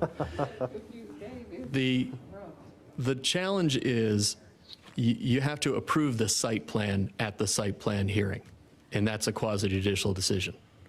So the choices are to either approve something tonight or to not have it be a condition. That is, however it turns out with these appropriate guidelines is acceptable, and it would not come back to the board. If it comes back to the board to assess the site plan, that is a quasi-judicial evidentiary decision. So if you're ready to set some guidelines, if we have a roundabout and it can be triangular or round. It doesn't have to be round. We approve it. We approve the amendment. We're fine with it. That's then a ministerial decision for the staff. They just have to make sure they have what might be a cut-through for the drop-off. Or if the staff determines that the building for the town works better, or in another setting you have determined it works better, they can waive that requirement entirely and have the drop-off area on the side as shown. But that would require the board relinquishing that final decision. You've set the guidelines and you set the staff loose. So I don't know where the board is on that thought. So is the other option to wait until next month when they redo it and come back to? Absolutely. The board can continue this hearing until you actually can see what you want to see. That's what I want to see. I think we should continue. It's too many Ifs moving and parts in there. if this is good and if this is satisfactory, I think we should continue it. The attorney can't figure out how to structure a motion. I think it needs to be continued. I think he figured it out, and our choices aren't that great, though. What does that do to the timeline of the construction? But it's, I mean, I'm, you're right, but we can't rush it. It's No, I know not that. certain. Keep in And mind, it's there's, gonna delay it. there's another alternative, which is to deny the amendment. They have an approved plan already that can move forward. The challenge with that is you will find that your site is no longer as big as you wish it were to build the building you wish you could. So it's a strange situation where by driving a hard line on the roundabout as written, you may find the building not quite big enough for our architect. So don't deny it, continue it. Yeah, if you continue the motion, why does that interrupt the construction they got going on? The applicant could move forward at their own peril so long as their work was consistent with what has been approved. Right. Let's hear Kenyon. Yeah. Apologize, but yeah, so we are currently, so the construction would stop. We are currently at a point in the construction process where we do require an approved site plan to continue. Currently, we are waiting for a set of construction drawings to be approved by staff level. This obviously requires the amendment or a decision on that amendment to be made. Otherwise, we will be, at a stop until we can get this resolved. Obviously, given the I'm trying to think of the best way to put this here, but given some of the functions in the development agreement, you're putting us up against a bit of a wall and trying to maintain the timelines that have been set forth in that. I do have in the back of my mind, I have to get a certain amount of commercial space ready to be built by a certain point next year. If we taken another month away, as much as I hate to say it, is going to be difficult, right? We need as much time as we can get to get this building, this project up and running in the time frame it's been prescribed to us. I think taking another month is going to be pretty tough on the construction timeline, I think. And again, I've got to get these plans down to City of Raleigh to have them approved by the Utilities Department so I can start having those utilities installed. Not having an approved site plan from the board here will stall that for another month, which will then cause delays down at the city, and it's kind of a domino effect for our end. I'm just thinking you should have came with some choices. I mean, is that common? Do you do that? Do you come with choices, or you just come with the plan and this is? But it's so different, though. But I think they worked with staff on this. Like, Right, I know. Somebody said we missed an iteration, but I think because we see it as kind of extreme from, we bounced around and now we're like, oh, we're gonna get rid of that. It's a little extreme for this. It sounds like it's extreme for the board. So.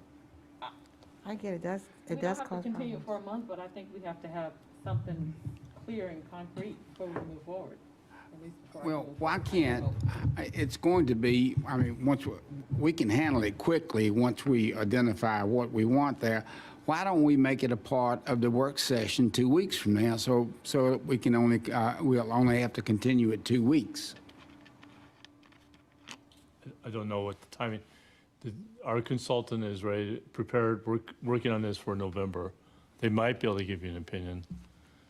My connected dot to what the town attorney said in the motion was staff is not going to do anything administratively until you give us guidance on what you want to see in the building and the exterior of that building. And so the connect the dot for me is, I'm not going to do anything that you don't want me the staff to approve. Do you see what I'm saying with that, what Dave's motion was? I understand what you're saying, but we're But- still not seeing Yeah, it but if though. we approve the site plan like it is, it's done. Right? If we approve the site plan like it's presented tonight, there will be no changes. Correct? You said that, Dave. I thought that's what you said, Dave. Correct. So if the applicant's amendment proposal were to be approved, that is the way it has to be built. Yeah, so that is correct. Instead, the one option I'm not necessarily recommending would be to provide objective choices to the applicant and to the staff as they work to design the building that are either, we don't care what you do, but it shall be A or B. That would be an objective decision that a staff person can make. What we can't do is say, we're not going to approve what it's going to be, but we're going to tell you what it's going to be, but it's not going to be part of quasi-judicial hearing. We're just going to do that as a legislative choice. It seems like it's going to be It's got to be, subjective decision. it can't be half horse, half zebra. It's one or the other. That's the understanding we're trying to get. Thank So you. you can set objective guidelines for the staff and for the applicant as a condition. And then it doesn't have to come back to you because you've established those guidelines. Even if they change the site plan or modify the site plan. Well, they wouldn't modify it because what is approved as a condition is all of these things are considered minor field adjustments, so you're approved. So you word the motion to say the site plan change for the roundabout, in lack of a better term, would be a minor adjustment to the site plan. Correct. Okay. Just a staff adjustment that has been, as part of a condition of this approval, that you are okay with that. Whatever is required by our architect is So I think I'm hearing the board is required to have some type of roundabout. But it's So- going to all be subjective to what we're saying, what each of us has in our head and what staff has in their head. It could still be something very different. But we still have to approve the architectural version of the building. No. At some No. point, you will, Yeah. staff will bring to you a design and a budget. It's already a done deal. But that doesn't, Not a done deal. Not a done deal. You're going to. I'm so sorry, I think I'm missing something. November 11th, you're going to see the next iteration of the building design that you chose to pursue. And in that will include more details, and I am suggesting that would include the exterior detail of the drop-off zone and the area in front, so that you would gain an understanding and endorse something, option, whatever option you choose, that then would be used. And that would be the staff direction from you to incorporate into this site plan. but what Kenyon just shared, he just shared that timeline was going to mess with him. So what you're saying about approving it in November, I'm confused. Doesn't that conflict with his construction timeline? He can do 90% of his work with that pending, the decision pending, right? I mean, are you concerned? All I need is a set of signed construction documents, to be honest with you. That's what I'm working towards.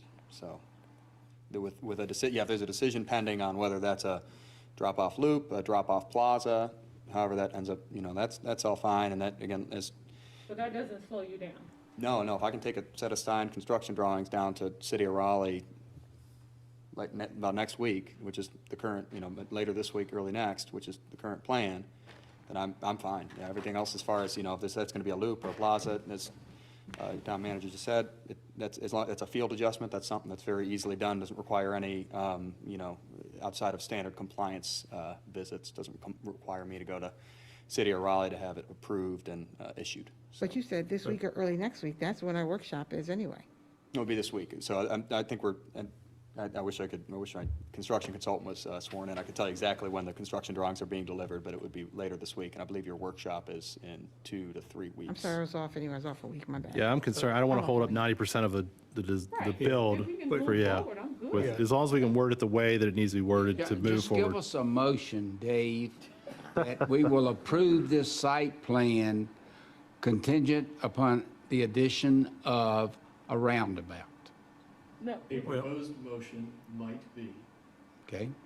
move approval of the amendment of SP, whichever it is, with the amendments to conditions 1 and 4, and add the following 5th condition. Final roadway design shall incorporate the design requirements of the town community building as provided by the town's architect. Shouldn't we mention something there about that drop zone. a drop zone, Drop a off. drop zone loop or drop zone roundabout would be a minor site change? I would, if a cut-through of some sort is a requirement, I would just add it to this. Okay? That is. I think it is. I think it is. So under no circumstances would what has been proposed tonight be acceptable. I think that's right. Right? Correct. It's a bonus in addition to it, is what I heard Paul say. The town attorney's concern is only that your architect will return and say, I cannot fit the building you want in the amount of space you have now given me. Then we do a smaller And then we building. Come right back and do this quasi-judicial hearing again. Yeah. Or we'll do a smaller building. We're smaller doing roundabout. Yeah, no. Not a, But you, not the but building, you, smaller but you roundabout. also, but so if you keep the wording out of it as a roundabout, if you do a cut through, it literally could be a cut through. That way you don't have to curve into the building too far. So a cut through could be part of a roundabout. A cut through could also be a straight line. So that way you keep the wording generic enough that, yeah, happening, yeah, yeah. As long as, I guess as long as we use the word cut through for drop off purposes, I'm okay with As that. long as it covers it, and we're not Right. back here in November, because I'm gonna pull this tape and I'm gonna play it and be like, hold up, let's enter this into Right. record. Right. The town attorney would offer another proposed possible condition, which might be, final roadway design shall incorporate a roundabout or other cut-through device drop-off zone consistent with the design requirements of the town community building as provided by the town architect. So moved. All right. Well, you have to do, Okay. have to do the amendment. Close the public hearing, you repeat that, and we'll so move. Oh, hold on, we got some more to do. So, so you okay with that? You good with that motion? Did you just describe? If we took that motion, would you Mr. Mayor, be acceptable it's to you? legal. I make no other representation. So with that, let me ask the applicants, do you guys have anything else you want to present or go over? On this particular agenda item, no, but I do have another one following this. So, We'll get to that. so let me make sure I understand. I did not see the separation of the two. Is the parking a quasi-judicial decision too? No. Okay, so we can close the quasi-judicial proceeding then, but first I gotta ask, is that all? Is that all you guys have? First, I gotta ask, is there any evidence from any parties in opposition or any witnesses in opposition? Okay, not hearing any, then I'll ask the staff, any closing comments from the staff? No closing comments. No closing comments? Okay. I will close the evidentiary hearing, and I will turn it over to the board for deliberations and receive a motion. I think a motion has been made, and I think for the record, we need to restate that, David. Yes, please. If you will Move give us- approval of the amendment to the case presented, incorporating changes to conditions 1 and 4, and adding as a 5th condition the following language. Final roadway design shall incorporate a roundabout or other cut-through drop-off zone consistent with the design requirements of the town community building as provided by the town's architect. I think Commissioner Sutton's moved it. Okay? Second. I've got a motion and a second on the floor. Is there any further discussion from any of the board members? All right, if not, I'll ask for a decision. All in favor say aye. Aye. Any opposed? Not hearing any, motion approves. So we got a approved site plan there. All right, I want to see these buildings up. Now I think you have something you want to present, have to do with the parking. Can we take a quick break, though? I sent you a What? Is this one going to be a long one? I don't know, how long, I didn't even know this was on, the Let's take 10 minutes. thing. How long? Shouldn't take that long. but It's going it's to be a up to you. quick one. Well, we got communications. Let's take a, let's break to 9 o'clock. So everybody come back at 9. So we'll take a break to then. I thought we were going to leave it at 9 o'clock. No. You didn't see it, Sheila? Susie went.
say anything? You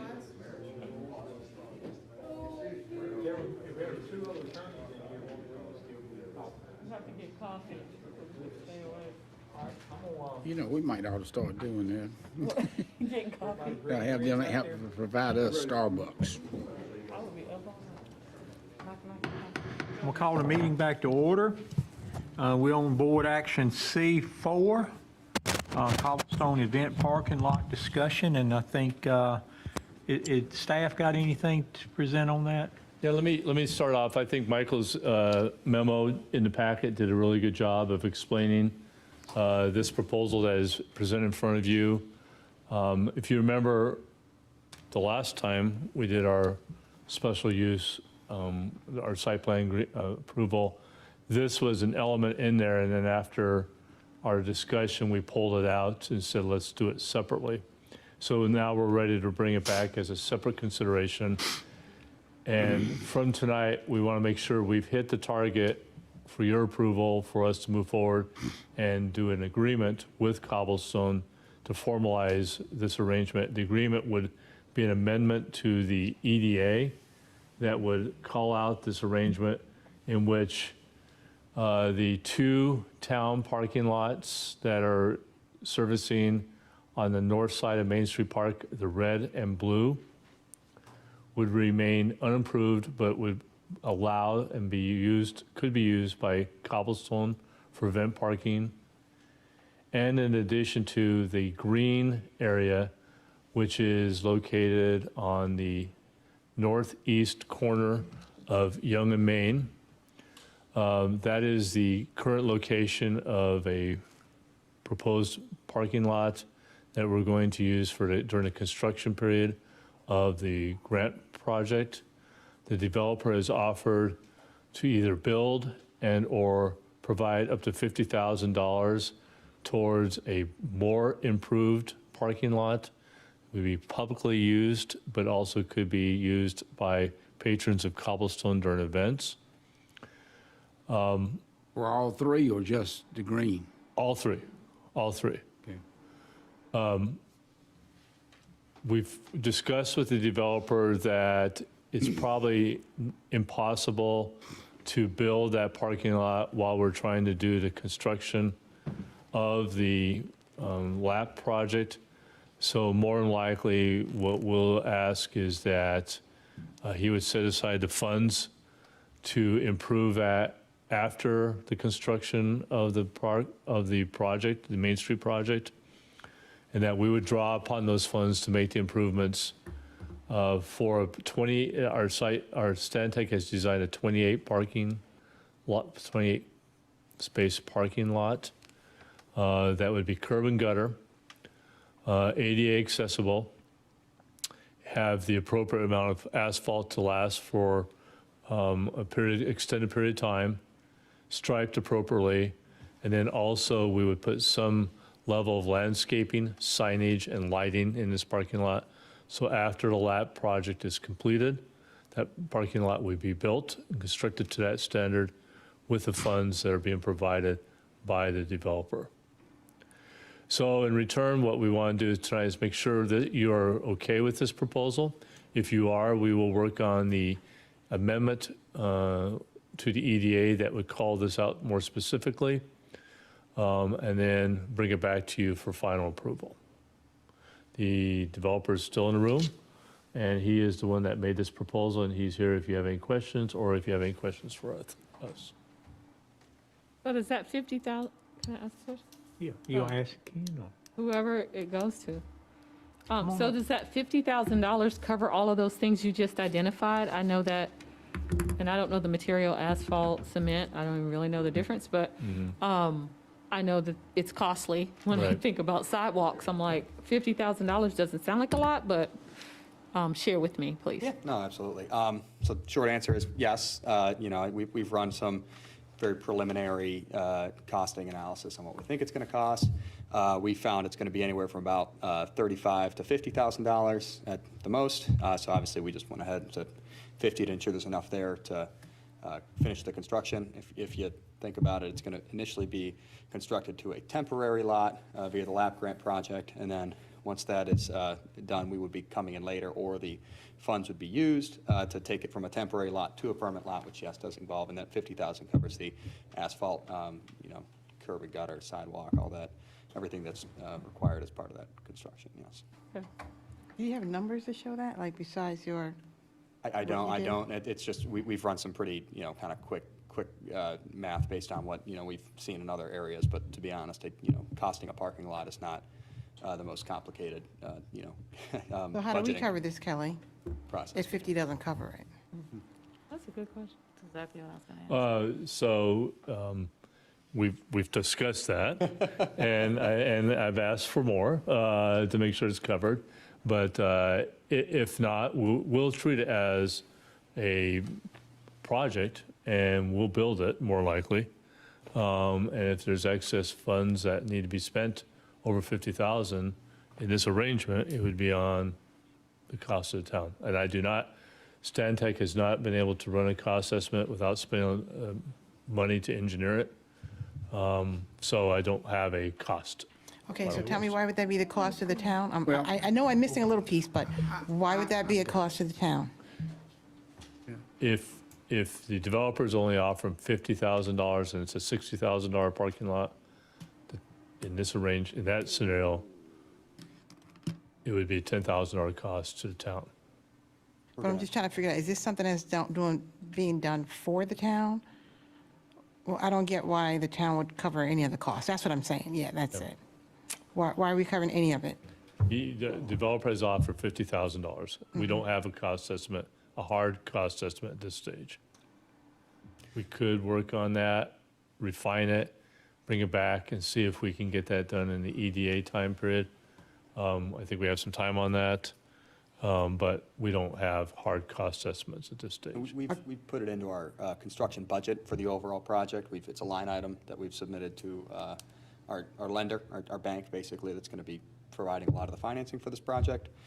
They've approved the $50,000 number. That money's going to be escrowed, put into an escrow deposit, either with the town bank account or with an outside escrow attorney. I'm sorry, I'm going to just stop you for a second. I'm not trying to be rude. That's all right, no problem. I'm just trying to figure out, where is it that the town has to pay for any of this? Is it like a partnership and they're doing this as a service to the town? It's a public, it's not his parking lot.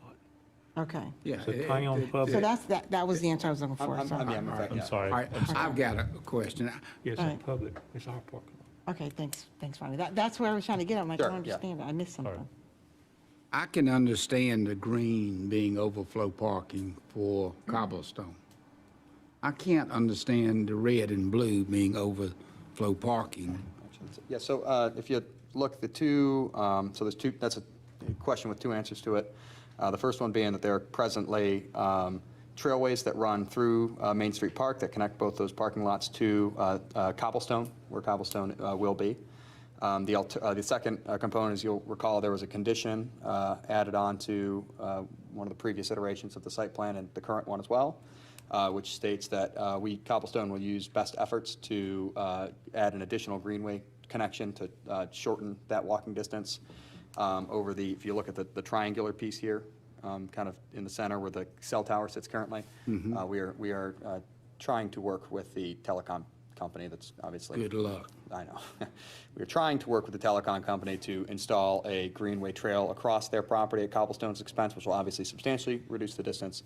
I have also been in discussions with members of staff as to other alternatives, but we are working on that best efforts component to try to add that additional connection to help reduce the route. But if those two, the red and the blue that are sitting up there do exist currently and will be remaining in their present state.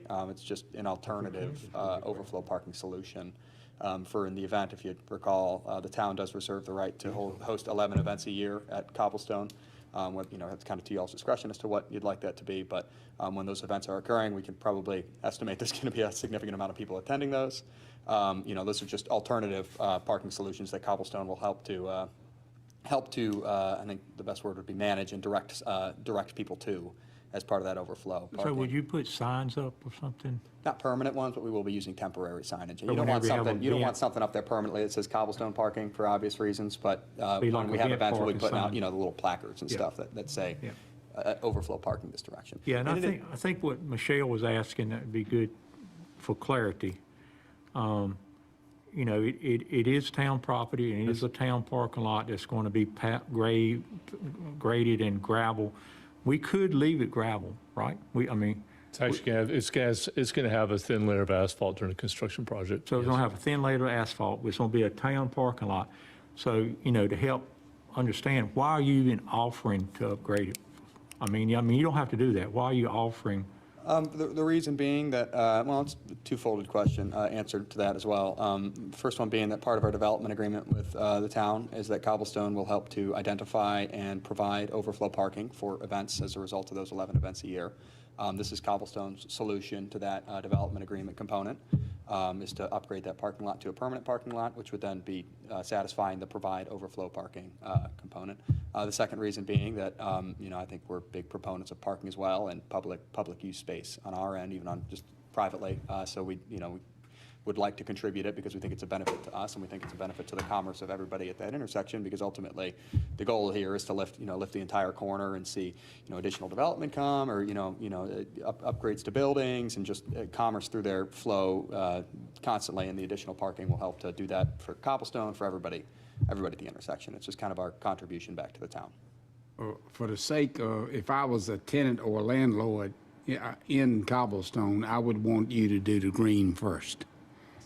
And that is what we're, the $50,000, just to clarify, is for the green, not for the red and the blue will remain as they are now, and the green will be upgraded from the temporary lot that'll be constructed during the lap grant project to a permanent lot. But they're all overflow, each area, Correct, right? yeah. We're identifying it as such, yeah. So just basic math and looking at the presentation, maybe there's an error on it. It says 105 I know, yeah, spaces that's- versus 135 or 133. I think Kelly said 28 spaces for the green. Yeah. Is that just a typo? Yeah, sorry. Okay, I just was to I'm not make perfect, sure I that. make mistakes too. Yeah, No, I did just not wanted to do the make sure. math correctly, I apologize. Well, you're yeah. not, I think you mentioned overflow. You're not planning these to be a day-to-day overflow. I mean. Oh, no. They're no. just for Strictly special events. events. You got it, yep. They're special Yeah. events No, for. yeah, exactly. And red and blue is going to be gravel, not asphalt, correct? They're, as they are now, yeah. We're not doing any improvements to the red and the blue. We are simply taking the green to a full, permanent, public parking spot. So if you're not going to do any improvements to the red and blue? We are not, no. It gets pretty nasty back there. I think it'll be, That runs I think into they that- serve the We're purpose. going to be stuck in the mud? That runs into my question. So I know that some of these are overflow parking for town events, but there's also going to be cobblestone events, correct? I think they're going to get That pretty these would blended by the still- end of it, to be honest. I think it'll end up being a pretty blended. Okay. 11 events a year is a lot, so. Yeah. You know, the ones, that we'll be hosting, I think the ones that I'm envisioning, the barbecue fest being the one that's at the forefront of my mind, that's a big event. A lot of people come out for that. The ones that Cobblestones host, that we'll host, simple things like wine walks, where you have, each store has a bottle of wine, and you get a little drink, and you walk around, and it's, we do the same thing at Lafayette Village, a lot of success there. Those don't really. Okay. I just question that because I'm like, if we're having 11 events and you guys are having 25 events, then the public's going to be like, why are they not doing anything to these two parking lots? Because they're getting money off of their events. That's what I would be asked. So that's why I just want to make sure. Sure, yeah, no, again, I can tell you we're not going to have 25 events, but I guess to answer the question more directly, I think that's why we're contributing the 50,000 to the green parking spaces to help, offset, because you're right, we'll be reaping the benefits as well, and this is our contribution back to that, is to provide the public parking space. Thank you. The other ones, I just have a problem with that, with nothing being done to them. Yeah, I mean, it's the, I think our only, so we're going to do some permanent signage as well. We're going to work with Parks and Rec to provide some signage, just if you think about along the Greenway Trail within Main Street Park, we'll be putting some signage up directing people to Young and Main Street and Cobblestone, just kind of as a general directive. But yeah, to the parking lot itself and the roads as well in there would be, just not something we're going to be doing for those two lots, just the green one. If you want to donate some lighting up through there, that's fine. I'm still a little confused Keep it in the back about of my the mind. discussion here. Really, is he obligated to do anything No. other than good faith assisting with event parking is,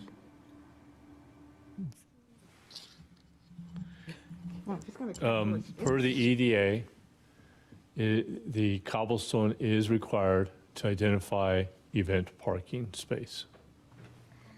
And therefore, this is what they have proposed. So this is meeting a requirement of the EDA, which says they shall plan and provide event overflow parking. but what I'm asking though, the 50,000 that is being offered, and I guess we can refuse it if we want to. I mean, that's up to the board if you don't want to accept the offer. But he's offering Why would we 50,000. refuse it? Yeah, he's It's a gift offering horse in the mouth. $50,000 for a future upgrade if we decide to do it, and we could leave it gravel, I guess. So my question is he even obligated to offer that? He's not obligated, but you could determine that he is not providing also the alternative that's called out in EDA. And so I think he is making an offer to meet that requirement, to offer this as an option for you to consider as part of the event parking. So if you said no and said there's still inadequate parking, he would have to find another alternative potentially, which would not improve his parking lot. Does that make sense? It makes sense, but to me, I still have a problem with the back parking lots nothing being done to them. Because you pick the worst day, pick a rainy season, and you're still having an event, you're not going to be able to get as many cars back there as, 105 or 135? I think it's Altogether. You'll be able to get the front parking at the intersection, but the back parking would just be a waste. They do it at Walnut Creek. And you know what, the blue and the red are used for events now. People park back there now. So I think it's, Not all of that back there. That wasn't all cleared out before, was it? No, that's like it is now. It's not Yeah. clearing anything out I additionally. thought it was further back, so I'm all off. I should be in bed. I'm sorry. It's right beside Sanford Creek. There's that one That's parking lot. perfect. And I think There's another one that the sits red over and the it. blue, we added on there, really just more, again, it's the part of that identification component, right? So there's two operative aspects, which would be identification, and then also, if we wanted to, contribution, and that's where that second aspect is coming in. We're contributing the 50,000 to turn the green lot into a fully operational Well, parking that's lot. going to be great parking right there. I can It tell you will be, that. yeah, I agree. So- I think it'll have a lot of benefit to everybody at the intersection, and that's, part of the end goal of this process. Yeah, Yeah. that's good parking. I think also this green one here, it's more than, Cobblestone is a big development. Cobblestone Village is a big development down there, for sure. But it's more businesses down there than just Cobblestone. And some of those businesses gonna need parking too. And this is a public parking, it's not a Cobblestone parking lot. It is a I mean, public it's a parking lot public owned by the parking That was lot. my next question. So an event can be happening, but there can be other cars parked there for something else? Yeah, it's a public parking spot. We that probably- will own and maintain and regulate. Yeah, and it'll probably be used daily by other businesses down there, I would think. I think so, yeah. Huh? That's the intention of it, yeah. We'd like, Suspect that will happen. You do? That's definite. Heck, yeah. I have a question on the previous slide. I'm a visual Oh, person, so I sorry. just need to see. Yeah. So you were saying you were trying to work with the cell tower folks. Is it possible to point to the area you were talking about, just for the benefit of the public? I know you yeah, said it. absolutely, yeah, no problem at all. So, That'd be right perfect. here, basically. Awesome. You got it. Okay, thank you. Mhm. I'm good with the parking part. Thank you for the $50,000. So was this a discussion or was Yep, it? it gives me the direction to now bring forth an amendment to the EDA, and you'll see that in the next month or two. Paul, Thank didn't you. you say something about lighting? You want to add that? I want to repeat I'll himself. leave that one. I'll leave that Repeat one for now. yourself, Paul. I said he could pitch in lighting if they want to up Yeah. through that greenway. That's We'll fine. take lighting donations. Yeah. Okay, That's you it. good? Yes. Your board good? Everybody good? All right. Next item is a few communication items. Town attorney, anything you want to communicate to the board? Have a good night. Thank Board you mem- for coming. Board members, I have only one item, and that will be covered in the closed session. Okay. Closed session. I didn't see that on there. I see some town staff back there. Any town staff?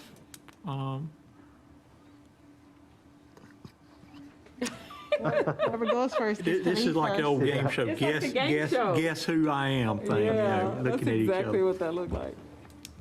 Good evening, everyone. Mine will be very short. Just wanted to give you a brief update on the American Rescue Plan Act.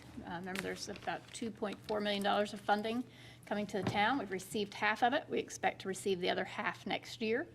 When we last gave you the update on this a couple months ago, I mentioned that we were waiting for final guidance from U.S. Treasury right about this time of year. They received so many comments on their draft that they have delayed releasing that final guidance. So just wanted to give you an update on that. We are still waiting for that. We may be waiting for a little bit more. The whole 2.4 million comes to Rolesville by next year? That's right.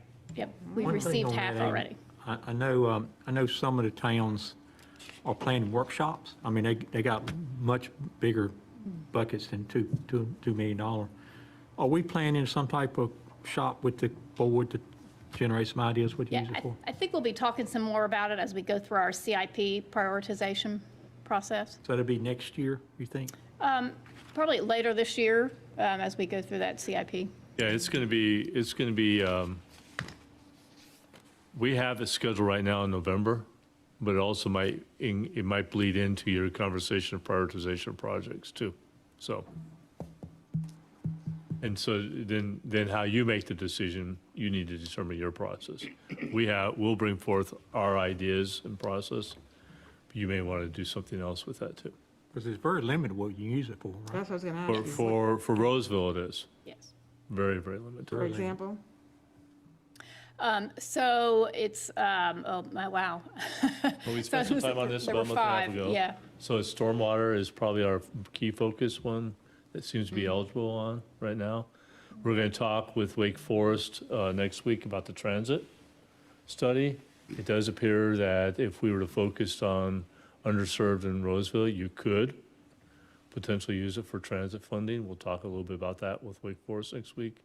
But other than that, there's not a whole lot of other uses that fall in our bucket of No potential. infrastructure? No infrastructure, only water and sewer, and we're not a water and sewer town, Raleigh. So stormwater is the only infrastructure that's eligible. No broken bridges? I just thought I would ask. Culvert, stormwater culvert that needs to be repaired, yes. So that would be a use, you think? Mm-hmm. Thank you.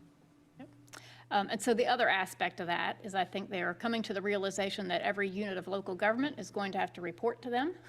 And our first report was going to be due at the end of this month, and they have delayed that until April of next year now. So, but But anyway, I think that's, your report can be nothing to report, I think. yes, So that's right. So that was all I had for you this evening. Thank you. I have a quick question. Is there a time frame? Like, do they give you a certain period of time to use it? What was the For the date? ARP funding? Uh-huh. Yeah, it has to be committed by the end of 2024 and spent out by the end of 2026. Okay, So we have some time. gotcha. Thank you. All right, who's next up?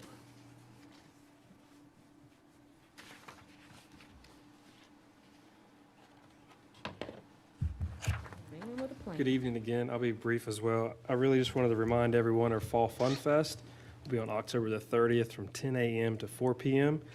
And it will be on Redford Place Drive between, just say, the lower entrance of Food Line towards the roundabout of the Villages at Rolesville.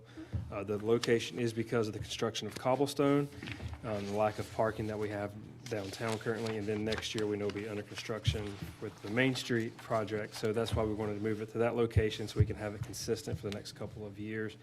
And with the, all the residents will have an alternate way out on Young Street and Jonesville Road. So we have over 80 vendors, I believe, right now signed up for the event. So we're almost at capacity of vendors. So we're looking forward to another great Fall Fun Fest after, taking last year off. Are there food truck vendors? I believe, the last I heard was 6 food truck vendors. That's probably about where we want to cap it for our event to make sure they do well. Yeah. So, yes, ma'am. I'm sorry, go ahead. No, go ahead. Is there an incentive to I saw that, I went to like a wedding reception type thing downtown, and they did like their wedding and reception in the same location, but they had like an intermission. And what they did was to support local businesses in the area, they gave people like coupons to go visit that business during that intermission. Are we doing something to kind of pull those local businesses in to the event? Right, and I think through the chamber, they've had the opportunity to have a booth at the Fall Fun Fest. Gotcha. So that's, I mean, we have a very low rate for vendors. I believe we charge $25 for a vendor space. So Gotcha. we keep that very low to make sure that everyone is profitable that wants to come out to that event. And so hopefully those local businesses are, I haven't looked at the latest my sheet, next but hopefully we have a lot of our local business. We'll have a booth out there to direct folks to, hey, we are in town, come visit us on your way out of town. But we do have 2 bands that will be performing throughout the day, and we also have our annual costume contest for ages newborn to 12 years old, I believe. Cool. So it's a But would full you day. look at the list or send me the list so I can see which businesses, and then maybe we can engage some Absolutely. others? I'll put it in the FYI section Okay. for our next, for the next packet. I'll have a list of all of our vendors and their layout. So you'll see what, you'll kind of see what the vendors are getting also when it talks about the flow of the day also. Okay, and that's for the work session, our next work ma'am. session? Okay. I have a question, that I mentioned to you, Kelly, about some of the people saying that it needed to be treated for the ants. Has that been done? I brought it up to Isaac and JG. Okay, So, all right, because it Yes, would, our events on the street, our events on the street, we'll have all the vendors will be set up in the street on Redford Place Drive. oh, they're in the street, not in the grass, Correct, yes, ma'am. On the road. on the sidewalks. No, ma'am, they'll be in the street. In the street? Just Oh, like it is on Main Street, we'll just shift in the area over to Nice, Redford that's, Place. that's Yes, ma'am. good. Oh, cool. It'd be a similar layout as your 4th of July event typically is. We'll have the stage and band and food trucks in the parking lot, and then, but the street will be lined with vendors. Including the first roundabout, or it's not going back It that won't go far? quite that far. We're stopping before we get to that far. Oh, okay, wow. And since I live in the village, not that I'm biased at all, Yes, ma'am. I'm assuming there'll be lots of communication so residents know Yes, ma'am. that street will be closed Yeah, for we'll the do an day. e-blast, we'll center it over Cedar Lakes, villages at Rolesville and Carlton Point, letting all the residents know that traffic will be detoured that day. Roughly, we say from 6 a.m. to 6 p.m., just to give us some cushion. Yeah. But we were anticipating that. And this event now is walkable for those communities. Walkability is a big thing for Rolesville, so those 3 communities have that great opportunity to walk to the event. were we going You to put out started advanced signs though, too? We're going to put out advanced signs. We've worked with the police department with their digital board saying this street will be closed this Saturday. So you started already? No, we'll do it the week before. Can you not do it before that? Because people are still, like, somebody said to me, how are they gonna do it with all the construction taking place? I'm like, well, they're not doing it, they're doing it on Redford. So it doesn't seem like a week's notice would be enough.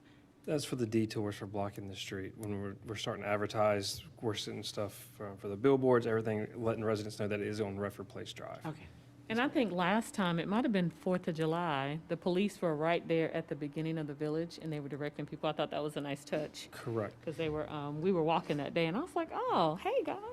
So that was really, I think, nice for the community to know, and Right, not we've had just drive up. communications. Yes, ma'am, we've had That kind of communications with the PD, and it, like I said, it'd be very similar to 4th of July, how you see things blocked and secure so no one can drive through the event as Right, well. exactly. Good job. I'm excited. All right, thank you.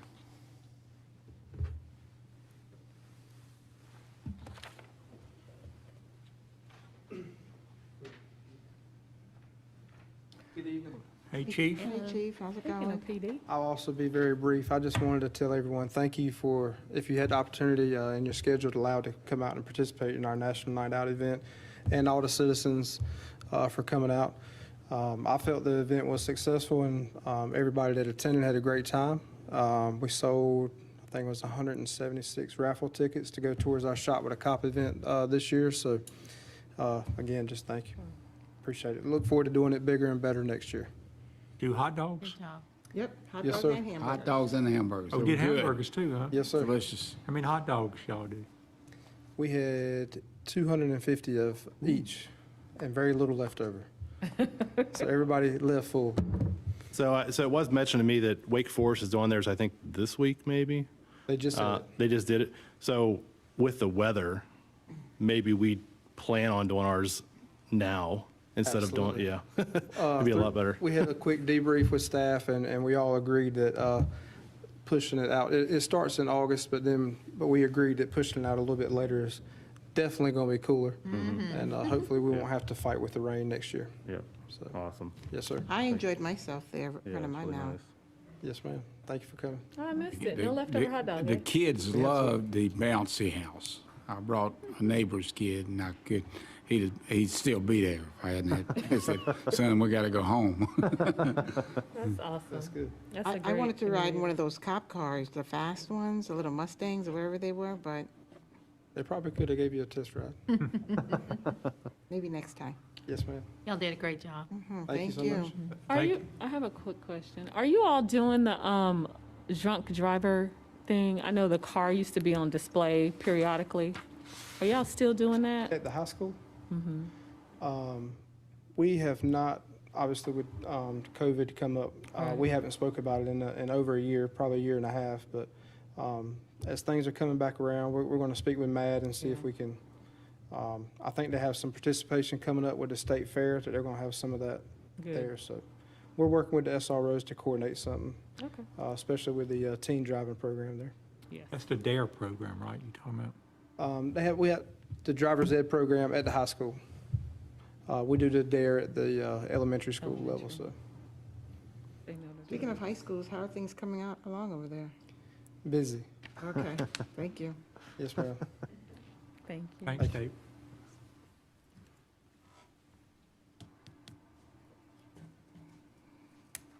All right, Michael, keep it short.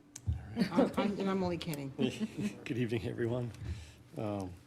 My family and I each had a cheeseburger at the night out, and my son would still be at the bouncy house too as well. He loved it out there. Just a couple updates tonight. One initiative is with our Main Street group, or our Downtown Development Association, and Commissioner Sutton and the mayor have been involved in a few of those workshops. We've kind of wrapped up our workshops over the last 4 or 5 months, learning about different aspects of the Main Street USA program, and that approach to revitalizing and developing Main Street. And we can always, have the Department of Commerce there as a resource as we move forward as a group. And the group now is working through a visioning statement as well as a kind of initial work plan to set some, real-world activities, low-hanging fruit over the next 6 months to a year that we can start to accomplish. We met on September 8th and discussed our visioning statement, and also kind of the area of Main Street that this group will focus on, what we will consider downtown. If the Main Street vision kind of looked at this whole 1.5 mile stretch of Main Street, from Burlington Mill, Jonesville Road, all the way up to Young Street, and even north of Young Street, we kind of talked about it being a little bit easier to bite off a small chunk at first and kind of determine what's that smaller area that will be Rolesville's walkable downtown. And so we also wanted to ask ourselves, what's unique to Rolesville, or what will be unique to Rolesville in the future? And I think, a lot of parts of town, they're still going to be great and innovative, but when you think about what might be unique, we started to look at this, actually the map's up here, this intersection here of Young and Main as sort of that true walkable town center. Again, Walbrook's going to come in, and that's going to be innovative and great in a shopping center with a grocery store anchor. We have the Pine Glow area and the Food Line area with some of the fast food spaces. But this kind of town center area here at Young and Main kind of really stood out as a place where, the Main Street grant's going to be creating some public realm space at the corners. We have cobblestone going in here with the event space and making that walkable and connecting to the Main Street Park and the trail system. And also, in the future, the town has purchased land even a little bit south on Young Street, where the future town hall and police department and civic campus will go with the library. So we're going to talk to the group. Our next meeting is going to be October 27th about this sort of area being kind of that focus point initially, starting off small, again, biting off a small chunk, and not that the town or even I would ignore some of the other areas along Main Street for economic development, but just kind of focusing on this walkable town center area, which in the future I think it will be unique to Rolesville. We see grocery stores, food lines, or whatever, and you know, and fast food restaurants, you know, in any town USA, right? But I think this is an opportunity here at this town center area where we'll have something unique. So more to come on that. We're continuing to meet. Like I said, we're going to be finalizing a vision statement for that group and a work plan. So, and then just another initiative, the commercial feasibility study, looking at the land that's out there at the 401 bypass. I've been working with our consultant, and we kind of are finalizing the scope of services today, actually. And so we hope to get started here in the next week or so. And we plan to be bringing an interim report to the board at the second November meeting. They'll hopefully have a little bit of a market analysis done, a little bit of a site analysis looking at, it's about 1,000 or so acres there of about 16 parcels that kind of follow the 401 bypass. So we'll have some initial information to share in that interim report, and I'll also seek some guidance from the board and make sure we're on the right path moving forward. And then their current schedule has a plan for a final report to come back out to the board at the January, second meeting in January. So if all goes well, we'll be on that schedule and stay on that schedule. Lots of residential development coming in the door, so we're, you know, I think we're on a timetable to really start to identify suitable land for future industrial and commercial development. So an important initiative. And that's all I have for tonight. One comment Yep. About the Main Street and the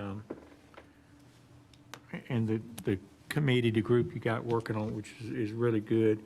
You know, you got this walkable destination as one of your main, you know, focus areas, which I think is really good.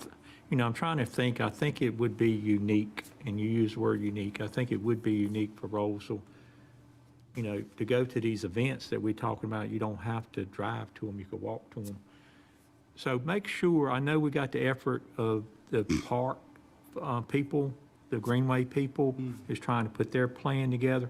Make sure your group, the Main Street group, and those group is tied together, because, you know, really, Main Street need to be a hub of our Greenway system, really. I mean, it needs to be tied in really well, where all the businesses and all the neighborhoods are kind of tied into the Greenway system somehow to make it all walkable. And I just hate for us to miss the opportunity to use that, I guess we study, or the new plan we putting together for the Greenway, and we're working on the downtown, and being as a walkable destination, I just think it all need to tie together really well and work together as the two groups kind of communicate at least, you know. Makes sense. Thanks. Yeah.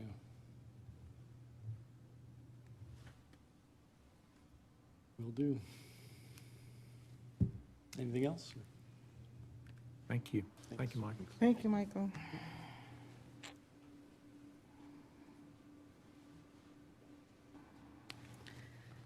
My update will be the shortest because I've already spoken several times this evening. Just wanted to give you a preview at your work session in October 19th. We'll be bringing you some LDO amendments or draft LDO amendments to discuss and get your feedback on, so we can work on bringing those forward in the future. Thank you, Meredith. And you're doing a really great job. I know I get calls from people that are trying to get things done through the planning department very often, probably more than I should, but I get calls from them, and they always complimentary what you're doing there and what way you're doing things. So keep up the good work. I think even if you got bad news to deliver, you deliver it in a good way. So, thank you for that, and keep up the good work there. Thank you very much.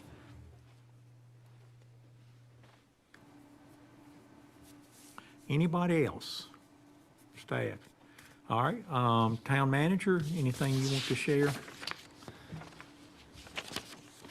Just briefly, I think this week is the week of conferences. I think Meredith is attending virtually and she was a presenter at the state APA.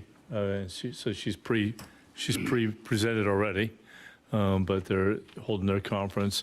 Lisa Alston's not here tonight because she's wrapping up 2 days of a municipal personnel association conference in person in Wilmington. And then I've been participating in the International City County Manager Association conference virtually. They're holding it in Portland. It's the first in-person conference in Portland in 17 months. Wow. So the city managers group is the first one. And it was interesting to listen to the mayor of Portland talk about at the opening on Sunday night, that period of time and how much he welcomed that conference and such. It's been good keynotes. We had the recently retired police chief of Seattle was the opener, and most of her discussion was about Seattle in the past year and going through that from a law enforcement perspective. Yesterday, we had a individual who talked about, and I can't remember what she does per se, is a technical, she works for a tech company. It was all about change and how our lives have changed, and we better get used to it because this is the norm now. People have got a taste of working virtually, and it's not, office work is never going to be the same. And her biggest preach was everybody should be getting 8 hours of sleep. We're not spending enough time on ourselves right now. And so that was kind of interesting. And today was one of the head executives of Google, and talking about how Google looks at communities and suburbia and downtowns in their, how they first do it technically from a tech perspective, but also then how they do it from a location when they build facilities and such like that. So it was very interesting. It's been a good session, so again, I appreciate allowing me to attend that.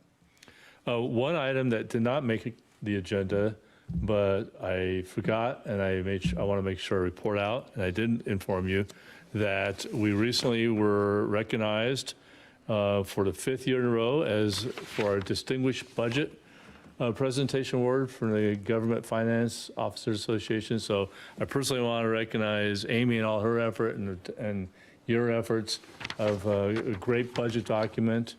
Every year they have 3 reviewers, independent reviewers of our budget, and we get those comments back. And every year it keeps on getting better. And what was most striking, and I think I've mentioned this in my, when I wrote about this to you, is the one item they pointed out was that we need to continue working on our long-term funding strategies. And it was an interesting verification that what you're about ready to do and continue doing is a very important exercise. And so, anyway, but most importantly, I want to make sure that I recognize publicly Amy and your efforts of that award. So thank you very much for doing that. Next Wednesday is at noon here is your joint work session with Wake Forest City Council. In attendance will be yourselves, their town board, the clerks and the managers. The agenda will start off, we'll have the state demographer coming in and talking about what's going on in the state, but more importantly, what's going on here. And he'll have his information. He will share it a little bit with also Wake County's bringing their long-term planner, who can kind of relate a little bit more from their perspective how Wake County looks at the growth, what's going on in Wake County. That's probably going to be about 25 to 30 minutes long. I think it's going to be very interesting to kind of really hear it straight from those folks who kind of look at this daily, what's going on growth-wise. Also on the agenda will be then kind of a quick talk about the transit study. If you remember, that's what kind of triggered this about 9 months ago, interest in getting together and talking about the transit study. They're willing to talk a little bit about their transition to a fire department to Wake Forest. They're willing to talk a little bit about how they prepare for bonds and such, and I think that would be good information to hear from your perspective of how they do planning efforts on how they identify projects for future bonds. And I'm missing one other small topic that we're going to talk about, but that's kind of the gist of it. Robin, look for an email from Robin for asking you. I think we're going to use Signage and she's going to try and identify some foods, and you'll be getting your order. But it'll start from noon, and anticipate 1:15 to 1:30 for that work session. Is it time to go ahead and officially cancel December 21st off your schedule as a meeting? Right now, it's on there as TBD. I've heard enough of you saying you have no interest in meeting that night. So what we'll do, if you concur, is formally put on the consent agenda in November and cancel that meeting formally. So we won't plan on that. Let's make it official. And also, as mentioned, I think Jackie brought up, you know, we did, first of the year, when we did the schedule, we changed next month's first meeting being that Tuesday's election. And, you know, we put it on the schedule for Thursday. Right. So. November 4th. November the 4th. Election is Tuesday, November the 2nd. So everybody keep that in mind. Because it is a different night than it normally is. Right. And Mayor, do you want to go back to 7 o'clock for the town board work session and the next meeting on the 19th? We start at 6, but for now, just continue going at 7 for the second meeting in the month. That's up to the board. What do you? I have to go 6. I think 6 and get done I earlier. think Paul is still working. Paul is From home, so I'm good. Yeah. So I think it's okay to do 6 if everybody agreed to it. You okay? I'm good with it, yeah. Yeah, 6 o'clock Want to go for, ahead and plan on 6 o'clock for 2 weeks from now? that's the 16th. As long as you don't add an extra couple hours of stuff. Kelly. That's the 19th, Mr. Wilson. That's the trade-off for getting rid of I the know. December night, right? 10 o'clock is our max time. Wait, what's the 19th? Are you just joking? No, October 19th is at 6 PM. We're going to move that work session to 6 That's PM. the Oh, next meeting. Okay, October 19th at 6 p.m. also. October 19th at 6 PM. Correct. Okay. So October And do you 16th want is us to our go second. ahead and do November for the rest of the year? Do you want November 16th? Yeah. Also 6 PM for now? Okay. The work session would be good. I'm Great. sorry, Kelly, just to make sure, because I heard a 16th and a 19th. October 19th, Yeah? 6 PM. To November 16th, November 16th. 6 PM. October 6 p.m. October 19th is 7 p.m. November 16th. October 19th, 6 PM. Both Mercy. are Both 6. are 6 p.m.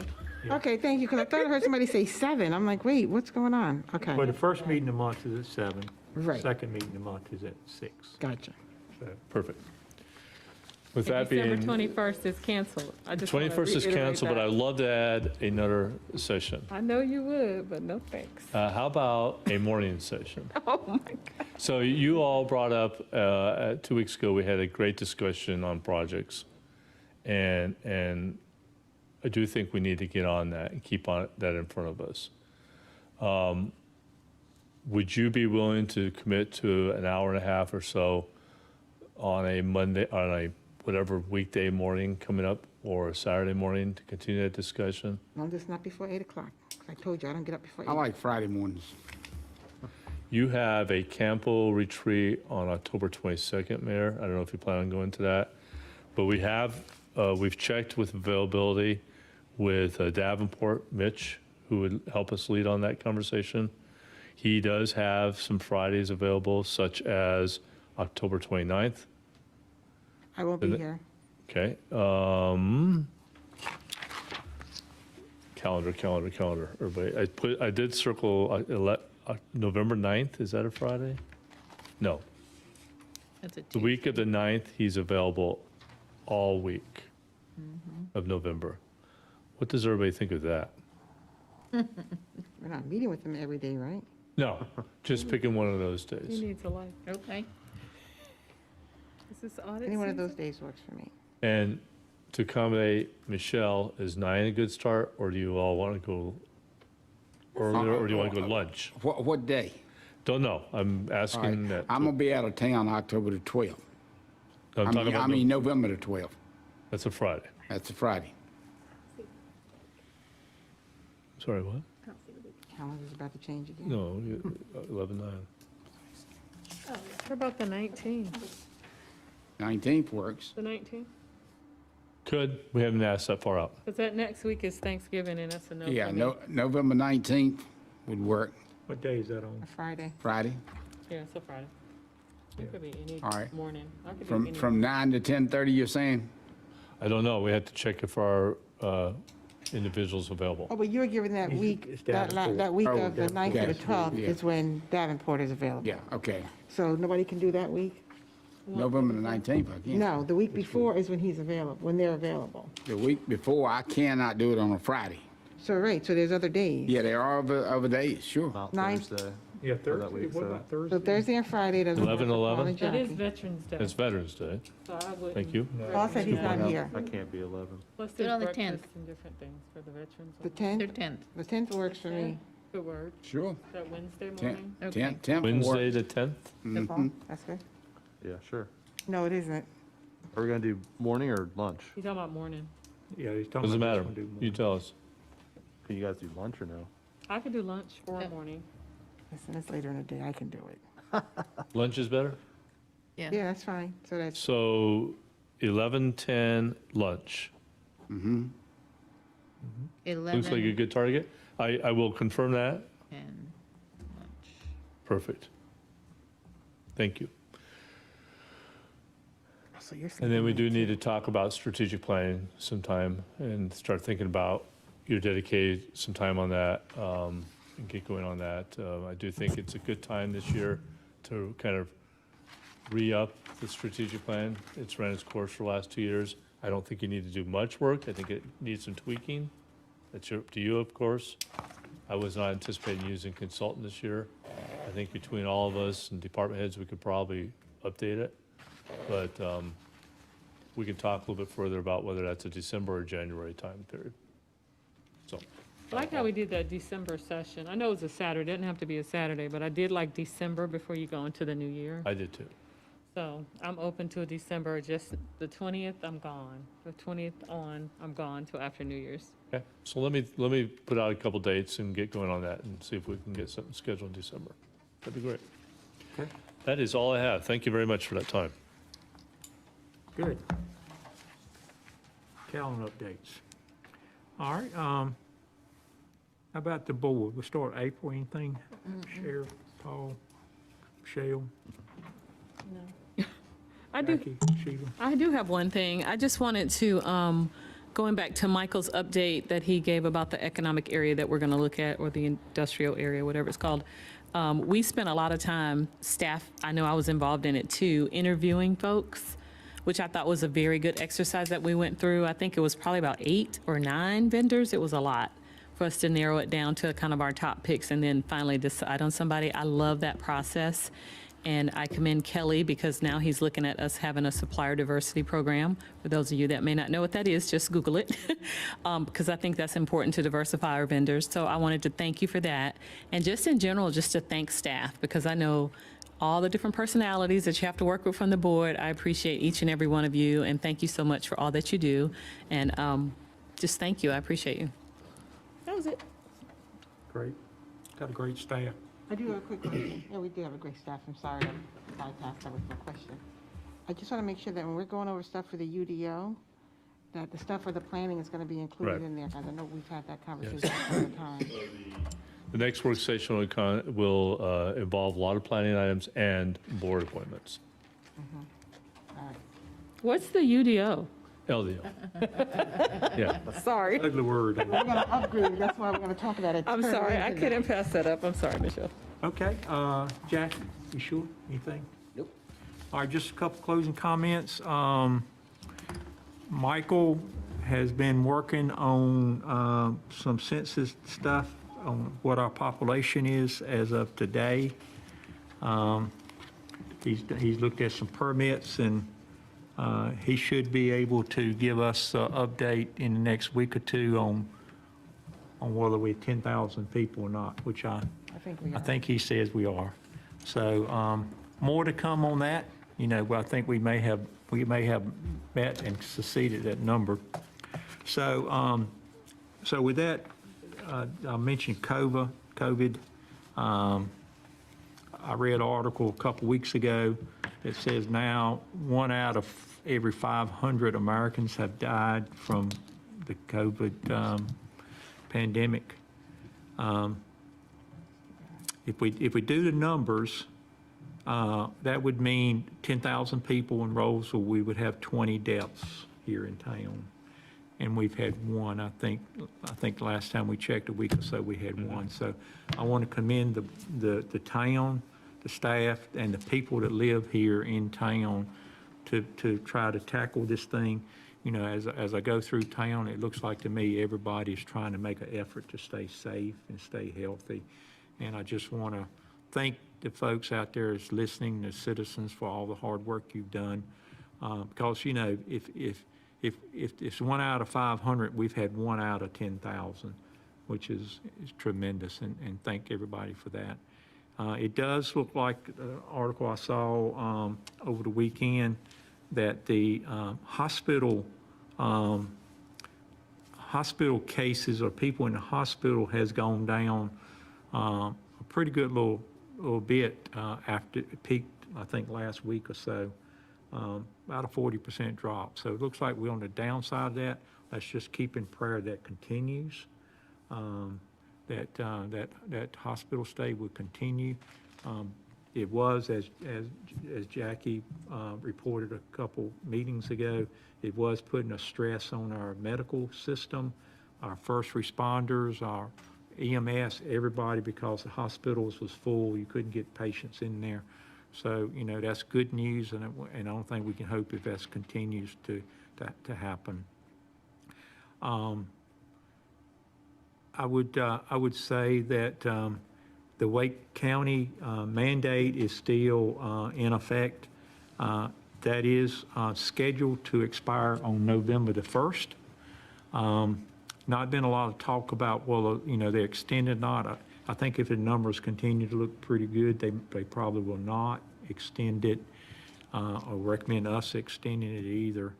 I know some towns have said that you know, they didn't expect they would continue after November the 1st if Wake County extended theirs, but I don't think they will. I think we'll probably see that expire on November the 1st unless something drastic happens. So more to come on that. Last thing I would say is next Thursday, October 14th, is working with the Chamber, another mayor show. Y'all tune in at 7 o'clock. Morning? No, you're not up at 7. 7 in the afternoon, you guys turn in. I will have on there talking to Michael Paul. Some of y'all know Michael Paul that runs the law office here in Rolesville, across the street there. Trying to quiz them a little bit about the need for wills and trust and those type things. It'd be kind of interesting if y'all have any questions that have to do with wills or something, call in. That'd be the first part of the segment. Second part, we'll have Keenan Burnham, who was in here earlier. He'll be on the show talking about Cobblestone Village. Probably be a lot more interesting now that you guys kept them working than it would have been if we hadn't done that. So appreciate the board taking time tonight to really thoughtful and really responsibly go through these items that we had on the agenda and make good decisions. And thank staff and thank David, kind of help us maneuver through and get that. Did you put a round peg in a square hole or a square peg in a round hole? I can't remember exactly what you did for us, but it was something to that effect.